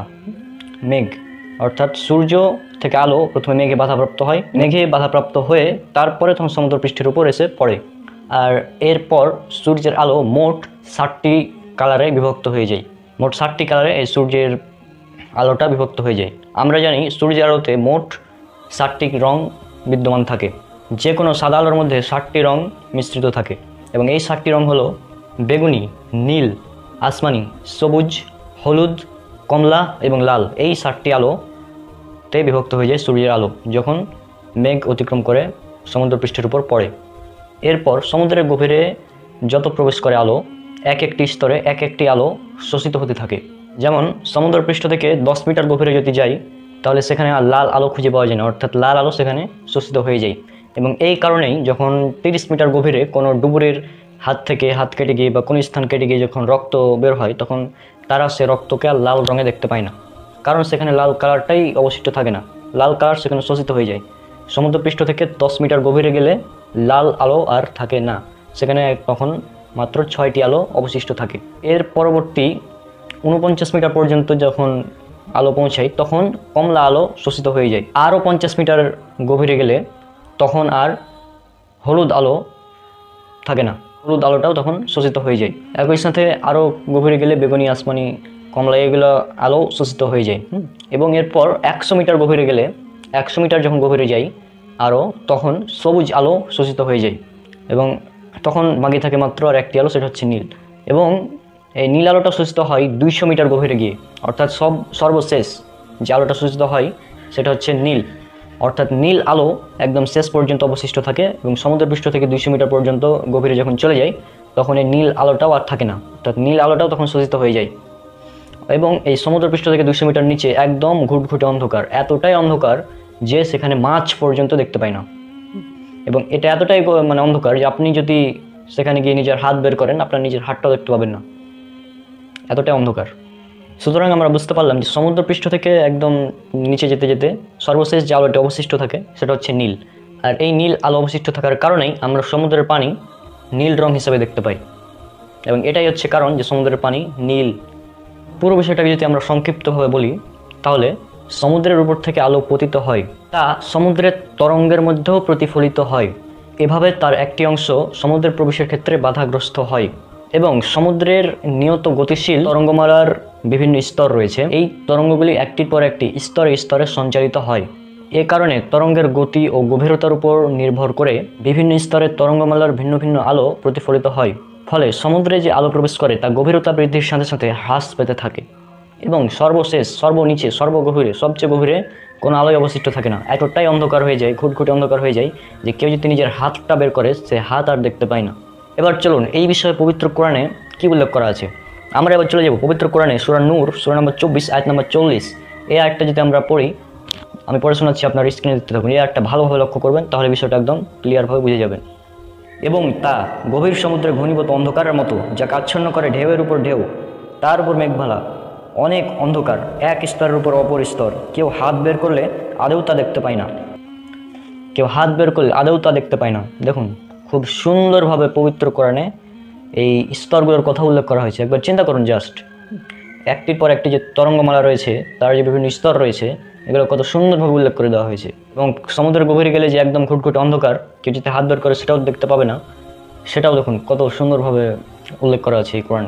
আপনারা একবার চিন্তা করুন, বিজ্ঞানীরা এই তথ্যটি আবিষ্কার করেছে আধুনিক প্রযুক্তি ব্যবহার করে, ডুবুরির মাধ্যমে ডুবুরি পানিতে গিয়ে তারও বিভিন্ন প্রযুক্তি ব্যবহার করে তারা এই তথ্যটি আবিষ্কার করেছে। কিন্তু পবিত্র কোরআনে আজ থেকে 1400 বছর আগে যখন এই সব প্রযুক্তির ছিটে ফোটাও ছিল না তখন এই তথ্য দিয়েছে। তাহলে চিন্তা করুন এই তথ্য কে দিতে পারে? এই তথ্য তিনি দিতে পারেন যিনি এর স্রষ্টা, অর্থাৎ আল্লাহ সুবহানাহু ওয়া তাআলা। তাহলে আশা করি আপনারা উত্তরটা পেয়ে গেছেন আজকে, যে সমুদ্রের পানি আমরা নীল কেন দেখতে পাই। কারণ সমুদ্রের পৃষ্ঠে যখন যত গভীরে আমরা প্রবেশ করব এক এক আলো শোষিত হতে থাকে স্তরে স্তরে, তরঙ্গের উপর তরঙ্গ, ঢেউয়ের উপর ঢেউ, যেটা আপনারা কোরআনে দেখতে পেলেন খুব স্পষ্টভাবে উল্লেখ করা আছে। এবং সমুদ্রের একদম গভীরে এতটাই অন্ধকার যে কেউ যদি নিজের হাত বের করে সে হাতটাও দেখতে পায় না। তো আজকে ভিডিও পর্যন্ত, ইনশাআল্লাহ দেখা হচ্ছে পরবর্তী কোনো ভিডিওতে। ততক্ষণ আল্লাহ সুবহানাহু ওয়া তাআলা সবাইকে শান্তিতে রাখুন। আসসালামু আলাইকুম ওয়া রাহমাতুল্লাহি ওয়া বারাকাতুহু।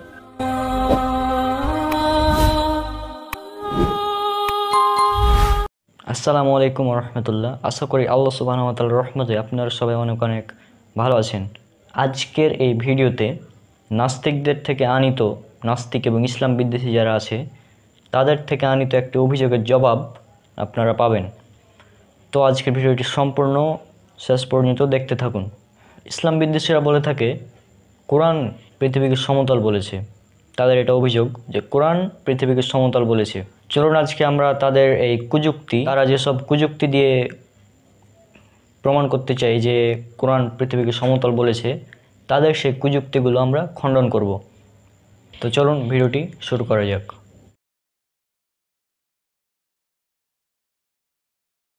প্রথমে আমরা দেখিনি তারা কোন কোন আয়াতগুলোর মাধ্যমে এটা প্রমাণ করতে চায় যে কোরআন পৃথিবীকে সমতল বলেছে। প্রথমে আমরা সেই আয়াতগুলোর রেফারেন্স দেখিনি। প্রথমে এটা উল্লেখ আছে সূরা হিজর সূরা নম্বর 15 আয়াত নম্বর 19। এরপর উল্লেখ আছে সূরা তহা সূরা নম্বর 20 আয়াত নম্বর 53। এরপর আছে সূরা জুখরুফ সূরা নম্বর 43 আয়াত নম্বর 10। এরপর আছে সূরা কাফ সূরা নম্বর 50 আয়াত নম্বর 7। এরপর আছে সূরা জারিয়াত সূরা নম্বর 51 আয়াত নম্বর 48। এরপর আছে সূরা নূহ সূরা নম্বর 71 আয়াত নম্বর 19। এরপর আছে সূরা নাজিয়াত সূরা নম্বর 79 আয়াত নম্বর 30। এরপর আছে সূরা গাশিয়া সূরা নম্বর 88 আয়াত নম্বর 20। তো এই কয়েকটি আয়াত দ্বারা তারা প্রমাণ করতে চায় যে, কুযুক্তি দিয়ে তারা প্রমাণ করতে চায় যে কোরআন পৃথিবীকে সমতল বলেছে। আসলে এই আয়াতগুলোতে আল্লাহ সুবহানাহু ওয়া তাআলা বলেছেন, আমি পৃথিবীকে করেছি বিস্তৃত, আমি ভূমিকে করেছি বিছানা স্বরূপ। ভূমিকে বেড, বিছানা বা কার্পেট ইত্যাদি ব্যবহার করেছেন শব্দ। ভূমিকে করেছি আরামদায়ক, বিছানা স্বরূপ, ভূমিকে বিস্তৃত করেছি। আর নাস্তিকদের কুযুক্তি হচ্ছে, যেহেতু পৃথিবীকে বিছানার সাথে, কার্পেটের সাথে তুলনা করা হয়েছে, সুতরাং কোরআন পৃথিবীকে সমতল বলেছে। এটা তাদের হাস্যকর যুক্তি। আর এই যুক্তিটা, এটা একটা কুযুক্তি এবং এটা কেন হাস্যকর, আজকের ভিডিওটা সম্পূর্ণ দেখতে থাকুন, ইনশাল্লাহ পেয়ে যাবেন। সম্পূর্ণ ভিডিওটা আমি মোট 5টি পয়েন্ট নিয়ে কথা বলবো, 5টি পয়েন্ট। প্রতিটা পয়েন্টে আমি একটি করে যুক্তি খণ্ডন করব তাদের, সেজন্য ভিডিওটি মনোযোগ সহকারে দেখতে থাকুন। পয়েন্ট নাম্বার 1, প্রথমে আমরা একটি সহজ আর্গুমেন্ট নিয়ে চিন্তা করি। আমরা কোনো মানুষের চেহারার প্রশংসা করে যখন বলি যে তোমার চেহারাটা পূর্ণিমার চাঁদের মতো, বা কোনো ছোট বাচ্চাকে যখন আমরা বলি চাঁদ মুখ বা তার মুখটি চাঁদের মতো উজ্জ্বল, এভাবে আমরা তার চেহারার প্রশংসা করে থাকি। তো এখন আমার প্রশ্ন হচ্ছে, আমি যে বললাম যে তোমার চেহারাটা পূর্ণিমার চাঁদের মতো, তা আমি কি এটা দ্বারা বুঝিয়েছি যে তার চেহারাটা পূর্ণিমার চাঁদের মতো গোল? আমি কি এটা বুঝিয়েছি? আমি কিন্তু এটা বুঝাইনি। আমি কি বলেছি যে তোমার চেহারার আকৃতিটা হচ্ছে চাঁদের মতো গোল? এটা কিন্তু আমি বলিনি। আমি বলেছি যে তোমার চেহারাটা চাঁদের মতো উজ্জ্বল, চাঁদের মতো আলোকিত, চাঁদের মতো সুন্দর ইত্যাদি। কিন্তু এই পূর্ণিমার চাঁদের মতো বলতে গিয়ে আমি কখনোই এটা বুঝাইনি যে তোমার চেহারাটা হচ্ছে চাঁদের মতো গোলাকার। এটা কিন্তু আমি বুঝাইনি। তাই কার্পেট বা বিছানা এর সাথে তুলনা করলেই যে সমতল হতে হবে, বিষয়টা কিন্তু এমন না। এরকম যুক্তি যে যেহেতু এটা বিছানা সেহেতু এটা সমতল, এরকম যুক্তিটা হচ্ছে একদম হাস্যকর এবং কুযুক্তি ছাড়া আর কিছুই নয়। 2 নম্বর পয়েন্ট, বিছানা বা কার্পেট এর সংজ্ঞাটা আসলে কি? আমাদের আগে বুঝতে হবে কার্পেট জিনিসটা আসলে কি। বিছানা বা কার্পেট হচ্ছে এমন একটি জিনিস যেখানে আমরা আরাম করতে পারি, বিশ্রাম নিতে পারি, যেটার উপর আমরা আরাম অনুভব করি, আমরা আরাম ফিল করি যার উপরে, সেটা হচ্ছে বিছানা বা কার্পেট। এবার চলুন আমাদের পৃথিবীকে নিয়ে একটু গবেষণা করা যাক। পৃথিবীর পোস্টমর্টম করব আমরা এখন পৃথিবীকে আমরা এখন এভাবে কেটে ভাগ করব। তারপর আমরা দেখব যে পৃথিবীর ভিতরে কি কি আছে। চলুন আমরা এই বিষয়টা একবার দেখি। আমরা জানি পৃথিবীর মধ্যে অনেকগুলো লেয়ার আছে। পৃথিবীর সবচেয়ে উপরে সবচেয়ে উপরের লেয়ার যেখানে আমরা বসবাস করি, সেই লেয়ারটাকে বলা হয় ক্রাস্ট। আর এই ক্রাস্ট হচ্ছে সবচেয়ে পাতলা আস্তরণ। ক্রাস্টের পুরুত্ব মাত্র 30 কিলোমিটার, অর্থাৎ উপর থেকে যদি 30 কিলোমিটার নিচে, অর্থাৎ মাটি থেকে যদি 30 কিলোমিটার নিচে আপনি খনন করেন, তাহলে ক্রাস্ট লেয়ারটা আর পাবেন না। অর্থাৎ আমরা যেখানে দাঁড়িয়ে আছি, যেখান থেকে দাঁড়িয়ে আমি কথা বলছি, যেখানে বসে কথা বলছি, যেখানে আমরা বসবাস করি এটা হচ্ছে ক্রাস্ট, আমরা ক্রাস্টের উপরে থাকি। আর এই ক্রাস্ট লেয়ারটাই হচ্ছে আমাদের বসবাসের জন্য সবচেয়ে উপযোগী, কারণ এই ক্রাস্টের পরে যে লেয়ারটি রয়েছে সেই লেয়ারটি হচ্ছে ম্যান্টল, এবং এই ম্যান্টল হচ্ছে 2900 কিলোমিটার পুরু, আর এটি বসবাসের জন্য ভয়াবহভাবে অনুপযোগী। যদি উইকিপিডিয়াতে দেখেন যে মেন্টল সম্পর্কে কি বলা আছে, এখানে বলা হয়েছে in the mantle temperatures ranges between 500 to 900 degree centigrade. অর্থাৎ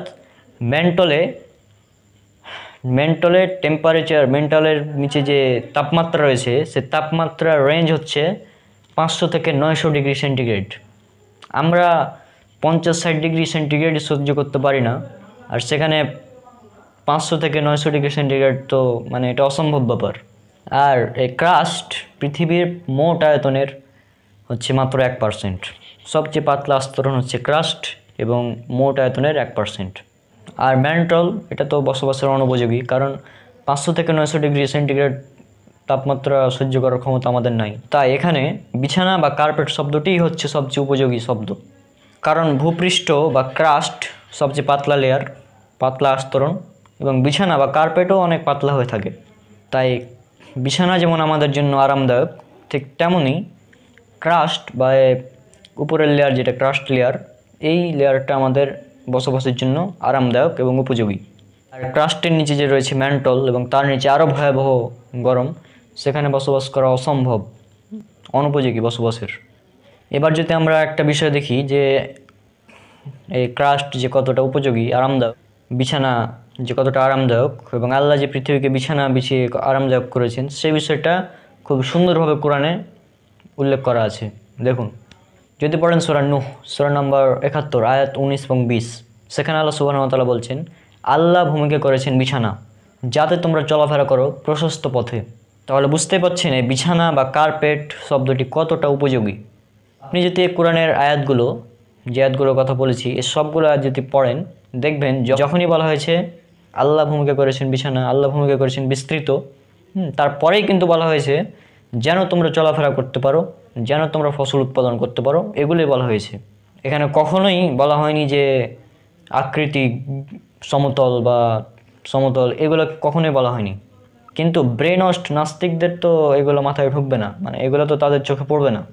অর্থাৎ এই আয়াতগুলো দ্বারা এই ক্রাস্ট লেয়ার যেটা আছে, ক্রাস্ট লেয়ারকেই একদম নিশ্চিত করা হয়েছে যে তোমরা ক্রাস্টের উপর আরামে চলাচল করতে পারবে, ফসল উৎপাদন করতে পারবে। কিন্তু ব্রেনওয়াশ নাস্তিকদের তো এই সব বিষয়ে চোখে পড়বে না। 3 নম্বর পয়েন্ট, বেড বা বিছানা বলতে সাধারণত নরম গদিকেই বোঝানো হয়ে থাকে। অর্থাৎ যেখানে আমরা বিশ্রাম নিতে পারি, আরাম করতে পারি, সেটাকেই বলা হয়ে থাকে বেড। তাছাড়া বেড সাধারণত একটি প্রোটেক্টিভ জায়গার মধ্যে রাখা হয়। কখনো রোদের আলোতে বিছানা দেখেছেন? কখনো এমনটা দেখেছেন যেখানে সরাসরি রোদ এসে পড়ছে, সেখানে একটা বিছানা আছে? এমনটি কখনো দেখেছেন কি? না, কারণ বেড বা বিছানা সেটাকে রাখা হয় একটি প্রোটেক্টিভ জায়গার মধ্যে। একটি প্রোটেক্টিভ জায়গার মধ্যে বেড বা বিছানাকে রাখা হয়। বিছানা যেমন একটি প্রোটেক্টিভ জায়গার মধ্যে রাখা হয় যাতে ক্ষতিকর রশ্মি, ঝড় বৃষ্টি, হিংস্র জীবজন্তু, বিষাক্ত কীটপতঙ্গ, পোকামাকড় এগুলো থেকে যেন রক্ষা পাওয়া যায়, সেজন্য বিছানাকে প্রোটেক্টিভ জায়গার মধ্যে রাখা হয়। আর আয়াতগুলো পড়লে বোঝা যায় যে পৃথিবীকে রাখা হয়েছে একটি প্রোটেক্টিভ জায়গাতে। বিছানাকে যেমন প্রোটেক্টিভ জায়গাতে রাখা হয়, তেমনি আল্লাহ সুবহানাহু ওয়া তাআলা এই পৃথিবীকে রেখেছেন একটি প্রোটেক্টিভ জায়গার মধ্যে। যদি আপনারা পড়েন সূরা আম্বিয়া, সূরা নম্বর 21 আয়াত নম্বর 32, এই আয়াতে আল্লাহ সুবহানাহু ওয়া তাআলা বলছেন, আল্লাহ আসমানকে করেছেন, আল্লাহ আকাশকে করেছেন সুরক্ষিত ছাদ। অর্থাৎ আল্লাহ সুবহানাহু ওয়া তাআলা আকাশকে সুরক্ষিত ছাদ করেছেন। আমাদের পৃথিবীর উপরে অনেকগুলো বাতাসের লেয়ার আছে, এই লেয়ারগুলোকে বলা হয় অ্যাটমসফিয়ার। এর মধ্যে একটি লেয়ার হলো ওজোন লেয়ার বা ওজোন স্তর। এই ওজোন স্তরটা আমাদের পৃথিবীকে একটি প্রোটেকশান দেয়। ওজোন স্তর আমাদের ক্ষতিকর আলট্রাভায়োলেট রে থেকে আমাদের রক্ষা করে। সূর্যের যে ক্ষতিকর রশ্মি আছে, সেই সূর্যের ক্ষতিকর রশ্মি থেকে আমাদের রক্ষা করে এই ওজোন লেয়ারটি, ওজোন স্তরটি। আল্লাহ সুবহানাহু ওয়া তাআলা আকাশ বলতে এই ওজোন স্তরকে বুঝিয়েছেন এই আয়াতে, যে আল্লাহ আকাশকে করেছেন সুরক্ষিত ছাদ। এই আয়াত দ্বারা ওজোন স্তরকে বোঝানো হয়েছে যে এটার দ্বারা প্রোটেক্ট করেন, কারণ ওজোন স্তরেই আমাদের যাবতীয় সব ক্ষতিকর বিষয় থেকে প্রোটেক্ট করে। এই জন্য আল্লাহ সুবহানাহু ওয়া তাআলা বলেছেন, আল্লাহ আকাশকে করেছেন সুরক্ষিত ছাদ, অর্থাৎ পৃথিবীকে একটি প্রোটেকশন দেওয়া হয়েছে। প্রোটেকশন, ঠিক যেমন বিছানাকে প্রোটেক্টিভ জায়গায় রাখা হয়, ঠিক তেমনই আল্লাহ সুবহানাহু ওয়া তাআলা এই পৃথিবীকে একটি প্রোটেক্টিভ জায়গার মধ্যে রেখেছেন। পয়েন্ট নম্বর 4, কোরআনের এই আয়াতগুলো দ্বারা শেপ বা ফ্ল্যাট আকৃতি, শেপ ফ্ল্যাট বা সমতল, এই ধরনের আকৃতি বা সমতল এই ধরনের কোনো শব্দই ব্যবহার করেনি। প্রথমত, কিছু অনুবাদক এই কার্পেট বা বেড শব্দটি ব্যবহার করেননি। দ্বিতীয়ত, কার্পেট বা বেড বিছাতে হলে যে জিনিসটাকে সমতলই হতে হবে এমন কিন্তু না। যে সমস্ত রাস্তা উঁচু নিচু হয়ে থাকে, উঁচু নিচু রাস্তায় পাহাড়ের উপর দিয়ে হয়ে থাকে, সে সমস্ত রাস্তাও কিন্তু কার্পেট করা হয়। অর্থাৎ কার্পেট বললেই যে সমতল হতে হবে বিষয়টা কিন্তু এমন না। আবার গোলাকার কোনো বস্তুর উপর যে কার্পেট করা যাবে না এমনটাও কিন্তু না। আমরা ফুটবলের উপরে যে চামড়া দেখতে পাই, এই চামড়াটাও কিন্তু একটি কার্পেটের মতোই। অর্থাৎ এখানে একটি গোলাকার বস্তুর উপরেও কিন্তু কার্পেটিং করা হয়েছে। অর্থাৎ নাস্তিকদের যুক্তি, গোল জিনিসের উপর কার্পেট করা যাবে না, এটি হাস্যকর। পৃথিবীর উপর বসবাস করার জন্য এবং ফসল ফলানোর জন্য এটিকে কার্পেটিং করা হয়েছে।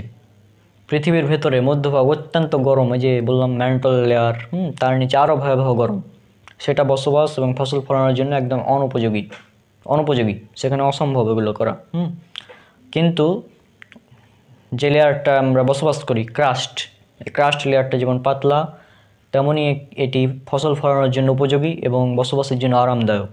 আর এই কারণেই পৃথিবীকে কার্পেট বা বেড ইত্যাদির সাথে তুলনা করা হয়েছে, কারণ এখানে আমরা আরামদায়কভাবে বসবাস করতে পারি এবং ফসল ফলাতে পারি।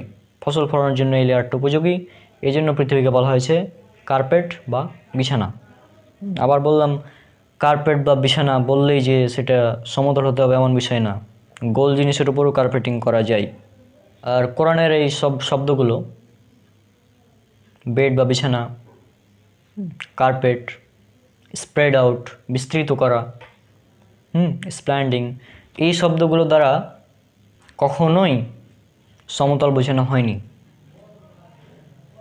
কিন্তু নাস্তিক এবং ইসলাম বিদ্বেষীরা এটাকে সমতল বলতে চায়। এটা তাদের কুযুক্তি ছাড়া কিছুই নয়, এটা একদম কুযুক্তি তাদের। এবার 5 নম্বর পয়েন্ট, এটা একটি চ্যালেঞ্জ। আমি চ্যালেঞ্জ করলাম, কোরআনের এমন একটি আয়াতও কেউ দেখাতে পারবে না যেখানে বলা হয়েছে পৃথিবীর আকৃতি হচ্ছে সমতল। এই ধরনের কোনো কথা কোরআনের মধ্যে নাই, একটি আয়াতও নাই। সুতরাং এটা হচ্ছে একটা চ্যালেঞ্জ যে কোরআন কখনোই এ কথা বলেনি যে পৃথিবী সমতল। আর ইনশাল্লাহ পবিত্র কোরআন এবং আধুনিক বিজ্ঞান এই সিরিজের 29 নম্বর পর্বে আমি প্রমাণ করে দেব যে কোরআন পৃথিবীকে একটি গোলাকৃতি দিয়েছে, কখনোই সেটা সমতল বলেনি। তো সেই ভিডিওটা ইনশাল্লাহ চেষ্টা করব যত দ্রুত সম্ভব দেওয়ার। তো আশা করি আজকের সম্পূর্ণ ভিডিওটি যারা দেখেছেন তারা এই বিষয়টা বুঝতে পেরেছেন যে কোরআন কখনোই পৃথিবীকে সমতল বলেনি। নাস্তিক এবং অমুসলিমরা, ইসলাম বিদ্বেষীরা যে ধরনের অভিযোগ আমাদের ইসলামের বিরুদ্ধে দেয়, সেই সব অভিযোগের খণ্ডন আমরা এই সিরিজে করব। সবাই ভিডিওগুলো দেখতে থাকুন বেশি বেশি, আর এই ভিডিওগুলো নাস্তিকদের কান পর্যন্ত পৌঁছে দিন। যারা এগুলো করছে, যারা সব বলছে কোরআন পৃথিবীকে সমতল বলেছে, সব ভুল ধারণা ছড়িয়ে দিচ্ছে মানুষের মধ্যে, তাদের কাছে এগুলো পৌঁছে দিন। আর আমার সবগুলো ভিডিও সম্পূর্ণ কপিরাইট ফ্রি। আপনারা চাইলে ভিডিও ডাউনলোড করে নিজেদের প্রোফাইলে, পেজে, গ্রুপে, ইউটিউব চ্যানেলে আপলোড করতে পারেন। তো আজকের ভিডিও এখানে শেষ করছি।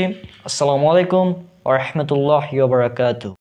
তাহলে এই প্রান্তের মানুষ এখানে কেউ দাঁড়িয়ে বলবে না, এদিকে তাকিয়ে কেউ বলবে না যে পৃথিবীটা বিস্তৃত, কারণ পৃথিবী এখানে শেষ। আপনি যদি পৃথিবীর উপরে দাঁড়িয়ে পৃথিবীকে দেখেন তাহলে আপনার কাছে মনে হবে পৃথিবীটা বিস্তৃত। কিন্তু যদি আপনি পৃথিবীর বাইরে চলে যান, পৃথিবীর বাইরে গিয়ে আপনি পৃথিবীকে দেখেন, তাহলে দেখবেন উট পাখির ডিমের মতো। আসসালামু আলাইকুম ওয়া রাহমাতুল্লাহি ওয়া বারাকাতুহু। আমি মোহাম্মদ মুসাব্বিরুল ইসলাম রনক। আশা করি আল্লাহ সুবহানাহু ওয়া তাআলার রহমতে আপনারা সবাই অনেক অনেক ভালো আছেন। এর আগের একটি ভিডিওতে আমি বলেছিলাম যে আমি আজকের এই ভিডিওতে, অর্থাৎ পবিত্র কোরআন আধুনিক বিজ্ঞান সিরিজ এর 29 নম্বর পর্বে প্রমাণ করে দেব যে পৃথিবীর আকৃতিটা আসলে কেমন। আল্লাহ সুবহানাহু ওয়া তাআলা কোরআনে যে পৃথিবীকে একটি গোল আকৃতি দিয়েছেন, পৃথিবীর এক্স্যাক্ট মানে অরিজিনাল আকৃতি যেটা, সেটাই কোরআন আমাদেরকে বলেছে। তো আজকের ভিডিওটি আপনারা সম্পূর্ণ দেখতে থাকুন, ইনশাল্লাহ উত্তরটা পেয়ে যাবেন। 4টি অকাট্য যুক্তি দিয়ে আজকে আমি পৃথিবীর আকৃতিটা প্রমাণ করে দেব। তো চলুন শুরু করা যাক।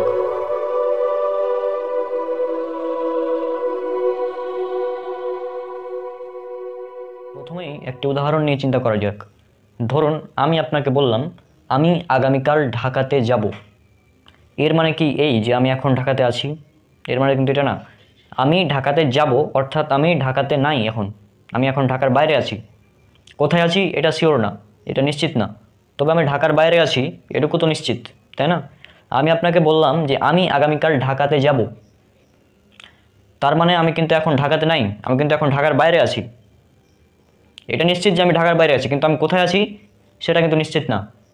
পবিত্র কোরআনে আল্লাহ সুবহানাহু ওয়া তাআলা ঠিক এরকমই একটা বিষয় উল্লেখ করেছেন। এটার উল্লেখ আছে সূরা ইনশিকক, সূরা নম্বর 84 আয়াত নম্বর 3। এই আয়াতটা যদি আমরা পড়ি তাহলে আপনারা দেখতে পাবেন আল্লাহ সুবহানাহু ওয়া তাআলা বলছেন, আর যখন পৃথিবীকে সমতল করা হবে, অর্থাৎ আল্লাহ সুবহানাহু ওয়া তাআলা বলছেন পৃথিবীকে সমতল করা হবে। আল্লাহ সুবহানাহু ওয়া তাআলা কিয়ামত দিবসের একটি নিদর্শন এখানে উল্লেখ করেছেন যে কিয়ামতের দিন পৃথিবীকে সমতল করা হবে। তার মানে কি পৃথিবী এখন সমতল আছে?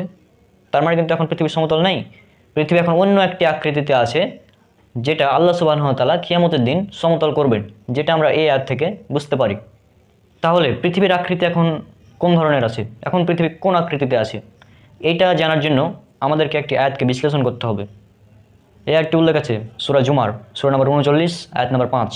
এই আয়াতে আল্লাহ সুবহানাহু ওয়া তাআলা বলছেন, তিনি রাত্রিকে দিন দ্বারা আচ্ছাদিত করেন এবং দিনকে রাত্রি দ্বারা আচ্ছাদিত করেন। কথাটা একবার ভালোভাবে লক্ষ্য করুন। আল্লাহ দিনকে রাত্রি দ্বারা আচ্ছাদিত করেন, আবার রাতকে দিন দ্বারা আচ্ছাদিত করেন। আর যে আরবি শব্দের অনুবাদ এই আচ্ছাদিত করা হয়েছে, সে আরবি শব্দটি হচ্ছে ইউকারিও। এই ইউকারিও আরবি শব্দের অনুবাদ করা হয়েছে আচ্ছাদিত করা।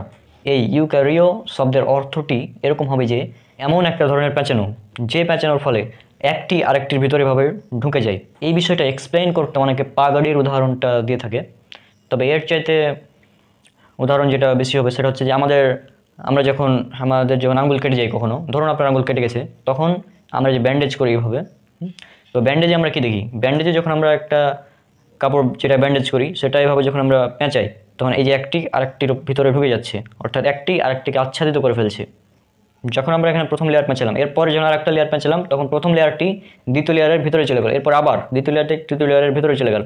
এভাবে যে পেঁচানো, এই পেঁচানোটার আরবি শব্দ হচ্ছে ইউকারিও। ইউকারিও শব্দের অর্থটা এরকম হবে যে এটা একই সাথে পেঁচাবে এবং একটি অপরটিকে আচ্ছাদিত করে ফেলবে। আর এই শব্দটি আল্লাহ সুবহানাহু ওয়া তাআলা ব্যবহার করেছেন পৃথিবীর ক্ষেত্রে, দিন এবং রাত্রিকে আচ্ছাদিত করার ক্ষেত্রে। আর এখন দিন ধীরে ধীরে রাতকে আচ্ছাদিত করছে এবং রাত ধীরে ধীরে দিনকে আচ্ছাদিত করছে। আর এটা তখনই সম্ভব যখন পৃথিবীর আকৃতিটা হবে গোল, কারণ অন্য কোনো আকৃতিতে এই ঘটনা ঘটা সম্ভব নয়। আশা করি আপনারা কিছুটা বুঝতে পেরেছেন। তারপর আমি ভিডিও দেখিয়ে দিচ্ছি, প্র্যাকটিক্যালি আপনাদের দেখিয়ে দিচ্ছি। আপনারা দেখুন, পৃথিবীটা যদি এরকম সমতল হয় তাহলে হঠাৎ করে দিন, হঠাৎ করে রাত, এই যে দেখুন রাত দিন, রাত দিন, হঠাৎ করে, হঠাৎ করে দিন, হঠাৎ করে রাত। অর্থাৎ ধীরে ধীরে হচ্ছে না। যদি পৃথিবীটা এরকম সমতল হতো তাহলে আমাদের হঠাৎ করে দিন হতো, হঠাৎ করে রাত, হঠাৎ দিন, হঠাৎ রাত, তাই না? দেখুন পৃথিবীটা যখন গোল হবে তখন এই যে ধীরে ধীরে দেখুন দিন থেকে রাত হচ্ছে, ধীরে ধীরে দিন থেকে রাত হচ্ছে। এই যে এদিকে রাত আর এইদিকে দিন, অর্থাৎ আমাদের সূর্যের আলোটা যেদিকে থাকে সেদিকে দিন, সূর্যের আলোটা যেদিকে থাকে না সেদিকে রাত। এই যে দেখুন যখন পৃথিবীটা গোল হবে, তখন এই যে ধীরে ধীরে দিন, ধীরে ধীরে রাত, অর্থাৎ ধীরে ধীরে দিন থেকে রাত হচ্ছে। দেখুন ওই যে দেখুন, অর্থাৎ ধীরে ধীরে, অর্থাৎ সব জায়গায় একসাথে রাত হবে না, সব জায়গায় একসাথে দিনও হবে না। তাহলে আপনারা বুঝতে পারলেন, আপনারা দেখতে পেলেন যে এটা তখনই সম্ভব যখন এই ইউকারিও শব্দের ব্যবহার দিনকে রাত্রি ধীরে ধীরে আচ্ছাদিত করা, এটা তখনই সম্ভব যখন পৃথিবীর আকৃতিটা হবে গোল, কারণ অন্য কোনো আকৃতিতে এই ঘটনা ঘটা সম্ভব নয়। এবার চলুন আরও 2টি আয়াত আমরা দেখে নিই। এটা উল্লেখ আছে সূরা নূর, সূরা নম্বর 24 আয়াত নম্বর 44, এবং আরও উল্লেখ আছে সূরা আল ইমরান, সূরা নম্বর 3 আয়াত নম্বর 190। এই 2টি আয়াত অলমোস্ট সেম কথাই বলছে। আয়াত উল্লেখ করা হচ্ছে, আল্লাহ রাত্রি ও দিন এর পরিবর্তন ঘটান, এতে অন্তর্দৃষ্টি সম্পন্নদের জন্য নিদর্শন রয়েছে, শিক্ষা রয়েছে, গবেষণার বিষয় রয়েছে। তাহলে দেখুন আল্লাহ সুবহানাহু ওয়া তাআলা বলছেন যে তিনি রাত্রি ও দিনের পরিবর্তন ঘটান, এবং একই সাথে তিনি আরও বলছেন যে এখানে অন্তর্দৃষ্টি সম্পন্নদের জন্য নিদর্শন রয়েছে, চিন্তাভাবনার বিষয় রয়েছে। অর্থাৎ আল্লাহ সুবহানাহু ওয়া তাআলা এখানে বাহ্যিক দৃষ্টির কথা বলেননি। বাহ্যিক দৃষ্টিটা কি? বাহ্যিক দৃষ্টিটা হচ্ছে যেটা আমরা সচরাচর দেখতে পাই। আমরা দেখতে পাই যে সূর্য পূর্ব দিক থেকে উঠছে, পশ্চিম দিকে অস্ত যাচ্ছে, এবং এটা আমরা দেখছি সচরাচর। কিন্তু আল্লাহ সুবহানাহু ওয়া তাআলা অন্তর্দৃষ্টি দিয়ে চিন্তা করতে বলেছেন। আর অন্তর্দৃষ্টি দিয়ে চিন্তা করার কারণ হচ্ছে ঘটনাটা এখানে অন্য, আমরা যেটা দেখছি এটা কিন্তু না। মূল ঘটনাটা হচ্ছে পৃথিবীর আহ্নিক গতি রয়েছে। পৃথিবীর আহ্নিক গতি আমরা সবাই জানি, পৃথিবী যখন নিজ অক্ষের উপর ঘুরে সেই গতিটাকে বলা হয় আহ্নিক গতি। এই আহ্নিক গতির ফলে কিন্তু দিন এবং রাত্রির পরিবর্তন ঘটে। অর্থাৎ পৃথিবী যখন এবার ঘুরে তখনই দিন এবং রাত্রির পরিবর্তন হয়। যে পাশে আলো থাকে সে পাশে দিন, যে পাশে আলো থাকে না সে পাশে রাত হয়। এবার চলুন আমরা 3 নম্বর প্রমাণটি দেখে নিই। আর এর জন্য আমরা একটি আয়াত দেখব পবিত্র কোরআনের। এটি উল্লেখ করেছে সূরা আর রহমান, সূরা নম্বর 55 আয়াত 17। এই আয়াতে আল্লাহ সুবহানাহু ওয়া তাআলা বলছেন তিনি 2 পূর্বের প্রভু এবং 2 পশ্চিমের প্রভু। তো এই আয়াতে আল্লাহ সুবহানাহু ওয়া তাআলা বলছেন তিনি 2 পূর্বের প্রভু, 2 পশ্চিমের প্রভু। দেখুন আল্লাহ যদি পৃথিবীকে এরকম সমতল বলতেন তাহলে এখানে পূর্ব, এখানে পশ্চিম, একটা পূর্ব একটা পশ্চিম, এখানে তো কখনোই 2টা পূর্ব 2টা পশ্চিম হচ্ছে না, তাই না? কিন্তু যদি বস্তুটি এরকম গোলাকার হয়, পৃথিবী যদি গোলাকার হয় তাহলে কী হবে দেখুন। তাহলে এই প্রান্তের মানুষ দেখবে সূর্য এখানে উঠছে, এই প্রান্তের মানুষ দেখবে সূর্য এখানে উঠছে, এখানে অস্ত যাচ্ছে। এই প্রান্তের মানুষ দেখবে সূর্য এখানে উঠছে, এখানে অস্ত যাচ্ছে। অর্থাৎ এই প্রান্তের মানুষের জন্য এদিক হচ্ছে পূর্ব, এদিক হচ্ছে পশ্চিম। আবার যখন এই প্রান্তের মানুষ দেখবে, এই সাইডের মানুষ, তখন কি দেখবে? তখন তারা দেখবে এখানে সূর্য উঠছে, এখানে অস্ত যাচ্ছে। তাহলে কি হলো? একটা পূর্ব একটা পশ্চিম, একটা পূর্ব একটা পশ্চিম। তাহলে পূর্ব পশ্চিম পূর্ব পশ্চিম, অর্থাৎ 2 পূর্ব 2 পশ্চিম। আর এই 2 পূর্ব 2 পশ্চিম কেবল এই আকৃতিতেই সম্ভব। এই আকৃতি ছাড়া অন্য কোনো আকৃতিতে এই 2 পূর্ব এবং 2 পশ্চিম হওয়া সম্ভব নয়। তাহলে দেখুন আল্লাহ সুবহানাহু ওয়া তাআলা কি সুন্দরভাবে এটা উল্লেখ করে দিয়েছেন। যখন এই প্রান্তের মানুষের কাছে এটা পূর্ব, তখন অন্য প্রান্তের মানুষের কাছে সেটা পশ্চিম। আবার ওই প্রান্তের মানুষের কাছে যেটা পূর্ব, এই প্রান্তের মানুষের কাছে সেটা পশ্চিম। অর্থাৎ 2 পূর্ব 2 পশ্চিম। আর এটা কেবল এই আকৃতিতেই সম্ভব। অন্য যদি আপনি চারকোনা বা সমতল অন্য যে কোনো আকৃতি দেখুন আপনি, সেই আকৃতিতে এই 2 পূর্ব 2 পশ্চিম হওয়া সম্ভব নয়। একটা পূর্ব একটা পশ্চিম হবে যদি পৃথিবীটা হয় সমতল।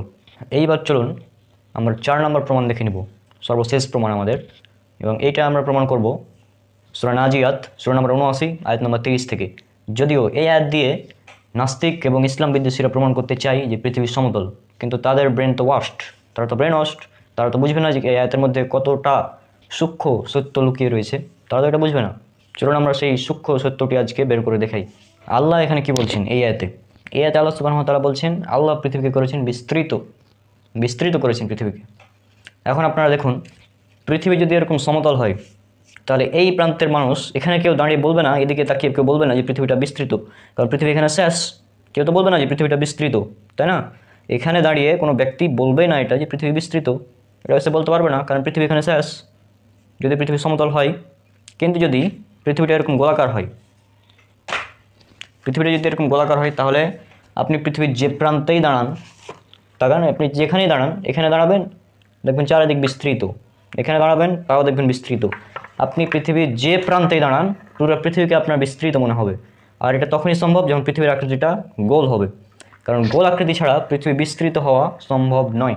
আল্লাহ পৃথিবীকে বিস্তৃত করেছেন মানে কি? পৃথিবীর সব জায়গায় বিস্তৃত, আপনি যেখানেই দাঁড়ান পৃথিবীকে সেখান থেকেই বিস্তৃত মনে হবে। আর অনুবাদকগণ যে শব্দটির অর্থ বিস্তৃত করেছেন সে শব্দটি হচ্ছে দাহাহা। এই দাহাহা শব্দের আরবি মূল শব্দ হচ্ছে দাহউন।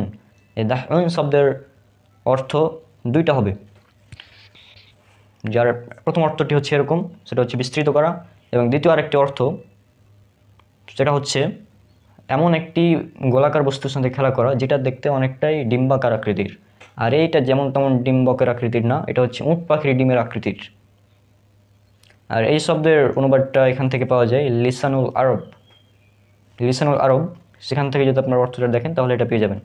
লিসানুল আরব হচ্ছে সবচেয়ে গ্রহণযোগ্য ডিকশনারি, এই হচ্ছে লিসানুল আরব। এখান থেকে অনুবাদটি করা হয়েছে উট পাখির ডিম। এর দাহা শব্দের অর্থটি করা হয়েছে উট পাখির ডিমের আকৃতির। সুতরাং আপনি এখানে এর অর্থ দুইটি করতে পারেন। দাহা শব্দের অর্থ আপনি দুইটি করতে পারেন। এক হচ্ছে বিস্তৃত করা, আর দ্বিতীয়টি হচ্ছে উট পাখির ডিমের মতো। আপনি যদি পৃথিবীর ওপরে দাঁড়িয়ে পৃথিবীকে দেখেন তাহলে আপনার কাছে মনে হবে পৃথিবীটা বিস্তৃত, কিন্তু যদি আপনি পৃথিবীর বাইরে চলে যান, পৃথিবীর বাইরে গিয়ে আপনি পৃথিবীকে দেখেন তাহলে দেখবেন উট পাখির ডিমের মতো। এই দাহা শব্দের অর্থটি নির্ভর করবে আপনার দেখার উপর। আপনি কোথা থেকে পৃথিবীকে দেখছেন সেটার উপর নির্ভর করে এর অর্থ করতে হবে। যদি আপনি পৃথিবীতে দাঁড়িয়ে পৃথিবীকে দেখেন তাহলে পৃথিবীকে মনে হবে বিস্তৃত। যদি আপনি পৃথিবীর বাইরে গিয়ে পৃথিবীকে দেখেন তাহলে মনে হবে পৃথিবী উট পাখির ডিমের আকৃতির। আর যদি আমরা আমাদের পৃথিবীকে দেখি তাহলে এটা কিন্তু একদম পুরোটাই যে আমরা সার্কেল গোল আঁকি সেরকম না। এটার এক সাইডে কিছুটা চাপা, অনেকটা উট পাখির ডিমের মতো। যদিও এই গ্লোব আমাকে উট পাখির ডিমের মতো লাগছে না, তবে পৃথিবীর অরিজিনাল আকৃতি যেটা সেটা উট পাখির ডিমের মতোই, পুরোপুরি গোলও না। তাহলে দেখুন এই দাহা শব্দের এই দুইটি অর্থ কতটা যুক্তিপূর্ণ, যে আপনি কোথা থেকে দেখছেন সেই অনুযায়ী এর অর্থ করতে হবে। আল্লাহ পৃথিবীকে বিস্তৃত করেছেন কারণ পৃথিবীর যে কোনো প্রান্তে দাঁড়িয়ে একজন মানুষ দেখবে পৃথিবীটা বিস্তৃত। আপনি যেখানে দাঁড়ান এদিক বিস্তৃত, এদিক বিস্তৃত, এখানে দাঁড়ালে এদিকেও বিস্তৃত, চারিদিকে আপনি বিস্তৃতই দেখবেন। কিন্তু অন্য কোনো আকৃতিতে এই বিস্তৃত হওয়াটা সম্ভব নয়। অন্য কোনো আকৃতিতে যদি আপনি পৃথিবীর এক সাইডে যান সেখান থেকে দেখবেন পৃথিবী শেষ, যেখানে বিস্তৃত নয়। কিন্তু আপনি গোল পৃথিবীতে কখনোই দেখবেন না যে পৃথিবী এক জায়গায় গিয়ে শেষ হয়ে গেল। যেখানেই দাঁড়াবেন আপনি সেখানে বিস্তৃত দেখতে পাবেন। তাহলে আপনি বুঝতে পারছেন যখন আপনি এই দাহা শব্দের অর্থটি নেবেন বিস্তৃত করেছেন, তখন আপনাকে বুঝতে হবে যে আপনি পৃথিবীর উপরে দাঁড়িয়ে যখন দেখছেন পৃথিবীকে তখন পৃথিবীকে মনে হচ্ছে বিস্তৃত। আবার যখন এই শব্দটির অর্থ আপনি নেবেন উট পাখির ডিমের মতো, তখন আপনাকে পৃথিবীর বাইরে যেতে হবে এবং পৃথিবীর বাইরে গিয়ে আপনাকে দেখতে হবে পৃথিবীকে। ধরুন আপনি চাঁদে গেলেন, চাঁদে বসে দেখছেন পৃথিবীকে, তখন আপনি দেখতে পাবেন একটি উট পাখির ডিমের আকৃতির। তাহলে বিস্তৃত এই দাহা শব্দটি কতটা যুক্তিপূর্ণ একবার চিন্তা করুন। আর এই অ্যাড দিয়েই ব্রেনওয়াশড নাস্তিকরা প্রমাণ করতে চাই যে পৃথিবী সমতল। আজীব ব্যাপার, সমতল যদি হয় পৃথিবী তাহলে তো সেটা কখনোই বিস্তৃত হবে না। তাহলে আজকের সম্পূর্ণ আলোচনা থেকে আমরা বুঝলাম পৃথিবীর আকৃতি হচ্ছে উট পাখির ডিমের মতো এবং পৃথিবীকে আল্লাহ সুবহানাহু ওয়া তাআলা করেছেন বিস্তৃত। আর এই চারটি যে অকাট্য যুক্তি দিলাম, এই যুক্তিকে ভাঙা কাটা কোনোভাবেই সম্ভব নয়। কোনো নাস্তিক, কোনো অমুসলিম, ইসলাম বিদ্বেষী তারা কখনোই এই যুক্তিকে কাটিয়ে তাদের মন গড়া যুক্তি দিতে পারবেন না। কারণ পৃথিবী বিস্তৃত তখনই সম্ভব যখন পৃথিবীর আকৃতি হবে গোল। আর এর আগে যে ভিডিওতে আমি দিয়েছিলাম কোরআন কি পৃথিবীকে সমতল বলেছে কিনা, সেই ভিডিওটির লিঙ্ক এই ভিডিও ডিসক্রিপশনে আছে, আপনারা সেই ভিডিওটি দেখে নেবেন। আর পবিত্র কোরআনে আধুনিক বিজ্ঞান সিরিজের আর অনেকগুলো পর্ব আসছে ইনশাআল্লাহ। ততক্ষণ আল্লাহ সুবহানাহু ওয়া তাআলা সবাইকে শান্তিতে রাখুন। আসসালামু আলাইকুম ওয়া রাহমাতুল্লাহি ওয়া বারাকাতুহু। আসসালামু আলাইকুম ওয়া রাহমাতুল্লাহি ওয়া বারাকাতুহু। আমি মোহাম্মদ মুসাব্বিরুল ইসলাম রনক। আশা করি আল্লাহ সুবহানাহু ওয়া তাআলার রহমতে আপনারা সবাই অনেক অনেক ভালো আছেন। ওজোন স্তর, এটি পৃথিবীর বায়ুমণ্ডলের একটি স্তর। আমরা অনেকেই এই ওজোন স্তর সম্পর্কে জানি এবং আজকের ভিডিওতে আমরা এটা দেখব এই ওজোন স্তর সম্পর্কে পবিত্র কোরআন আমাদের কী তথ্য দিয়েছে। তো চলুন শুরু করা যাক।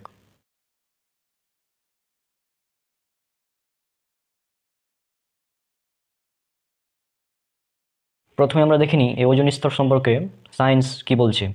ওজোন স্তর এটি হচ্ছে বায়ুমণ্ডলের একটি স্তর যেখানে তুলনামূলকভাবে বেশি ওজোন গ্যাস থাকে। এই স্তরটি থাকে প্রধানত স্ট্র্যাটোস্ফিয়ারের নিচের অংশে এবং ভূপৃষ্ঠ থেকে এটি 20 থেকে 30 কিলোমিটার উপরে অবস্থান করে। আর এই ওজোন স্তর আমাদের জন্য অনেকটাই গুরুত্বপূর্ণ কারণ এটি সূর্য থেকে আগত অতিবেগুনি রশ্মি বা আল্ট্রাভায়োলেট রে শোষণ করে নেয়। ওজোন স্তর সূর্যের ক্ষতিকর মধ্যম তরঙ্গ দৈর্ঘ্যের প্রায় 97 থেকে 99% শোষণ করে নেয়। আর এই ক্ষতিকর রশ্মি ভূপৃষ্ঠে অবস্থানরত উদ্ভাসিত জীবনের জন্য হুমকিস্বরূপ, অর্থাৎ আমাদের জীবনের জন্য এটি অনেক মারাত্মক হুমকিস্বরূপ এই ক্ষতিকর রশ্মি। এই অতিবেগুনি রশ্মি মানবদেহের ত্বক এমনকি হাড়ের ক্যান্সার এর কারণ। অর্থাৎ এই ক্ষতিকর রশ্মি যদি আমাদের উপরে এসে পড়তো তাহলে একজন মানুষের হাড়ের ক্যান্সার হতো, এছাড়াও আরও অনেক মারাত্মক রোগব্যাধির সৃষ্টি হতো। এই ক্ষতিকর রশ্মি জীবজগতের সমস্ত প্রাণীকুলের জন্য হুমকিস্বরূপ, মারাত্মক হুমকিস্বরূপ। আর এই ক্ষতিকর রশ্মিটা শোষণ করে নেয় ওজোন স্তর। অর্থাৎ আমরা বলতে পারি ওজোন স্তর আমাদের প্রোটেক্ট করছে এই ধরনের মারাত্মক ক্ষতি থেকে। ওজোন স্তর আমাদের প্রোটেকশন দিচ্ছে। তাহলে আমরা বলতে পারি ওজোন স্তর হচ্ছে একটি সুরক্ষিত সিস্টেম। চলুন এবার দেখিনি এই ওজোন স্তর সম্পর্কে আল্লাহ সুবহানাহু ওয়া তাআলা পবিত্র কোরআনে কি বলছেন। আমরা এবার চলে যাব পবিত্র কোরআনে সূরা আল আনবিয়া সূরা নাম্বার 21 আয়াত নম্বর 32 এই আয়াতে আল্লাহ সুবহানাহু ওয়া তাআলা বলছেন আমি আকাশকে করেছি সুরক্ষিত ছাদ। তাহলে দেখুন আল্লাহ সুবহানাহু ওয়া তাআলা এখানে বলছেন আকাশকে সুরক্ষিত ছাদ করেছেন, আর ওজন স্তরটা কিন্তু আকাশে অবস্থিত। তাহলে এই আয়াতটি আমাদের ওজন স্তর সম্পর্কেই ইঙ্গিত দিচ্ছে। ভালো করে একটু চিন্তা ভাবনা করলে আপনারা পেয়ে যাবেন। তাহলে দেখুন আজ থেকে 1400 বছর আগে একজন মানুষের পক্ষে কিভাবে বলা সম্ভব যে আকাশ আমাদের এভাবে সুরক্ষিত প্রোটেকশন দেয়? এটা কি বলা সম্ভব ছিল? সম্ভব ছিল না। তাহলে আমাদের বুঝতে হবে এই কোরআন একমাত্র আল্লাহ সুবহানাহু ওয়া তাআলার পক্ষ থেকে এসেছে। আশা করি আজকের ভিডিওটা আপনাদের অনেক ভালো লেগেছে, আর ইনশাআল্লাহ ভবিষ্যতে কোরআন এবং আধুনিক বিজ্ঞান সিরিজের আরও অনেকগুলো ভিডিও আসছে। ততক্ষণ আল্লাহ সুবহানাহু ওয়া তাআলা সবাইকে শান্তিতে রাখুন। আসসালামু আলাইকুম ওয়া রাহমাতুল্লাহি ওয়া বারাকাতুহু।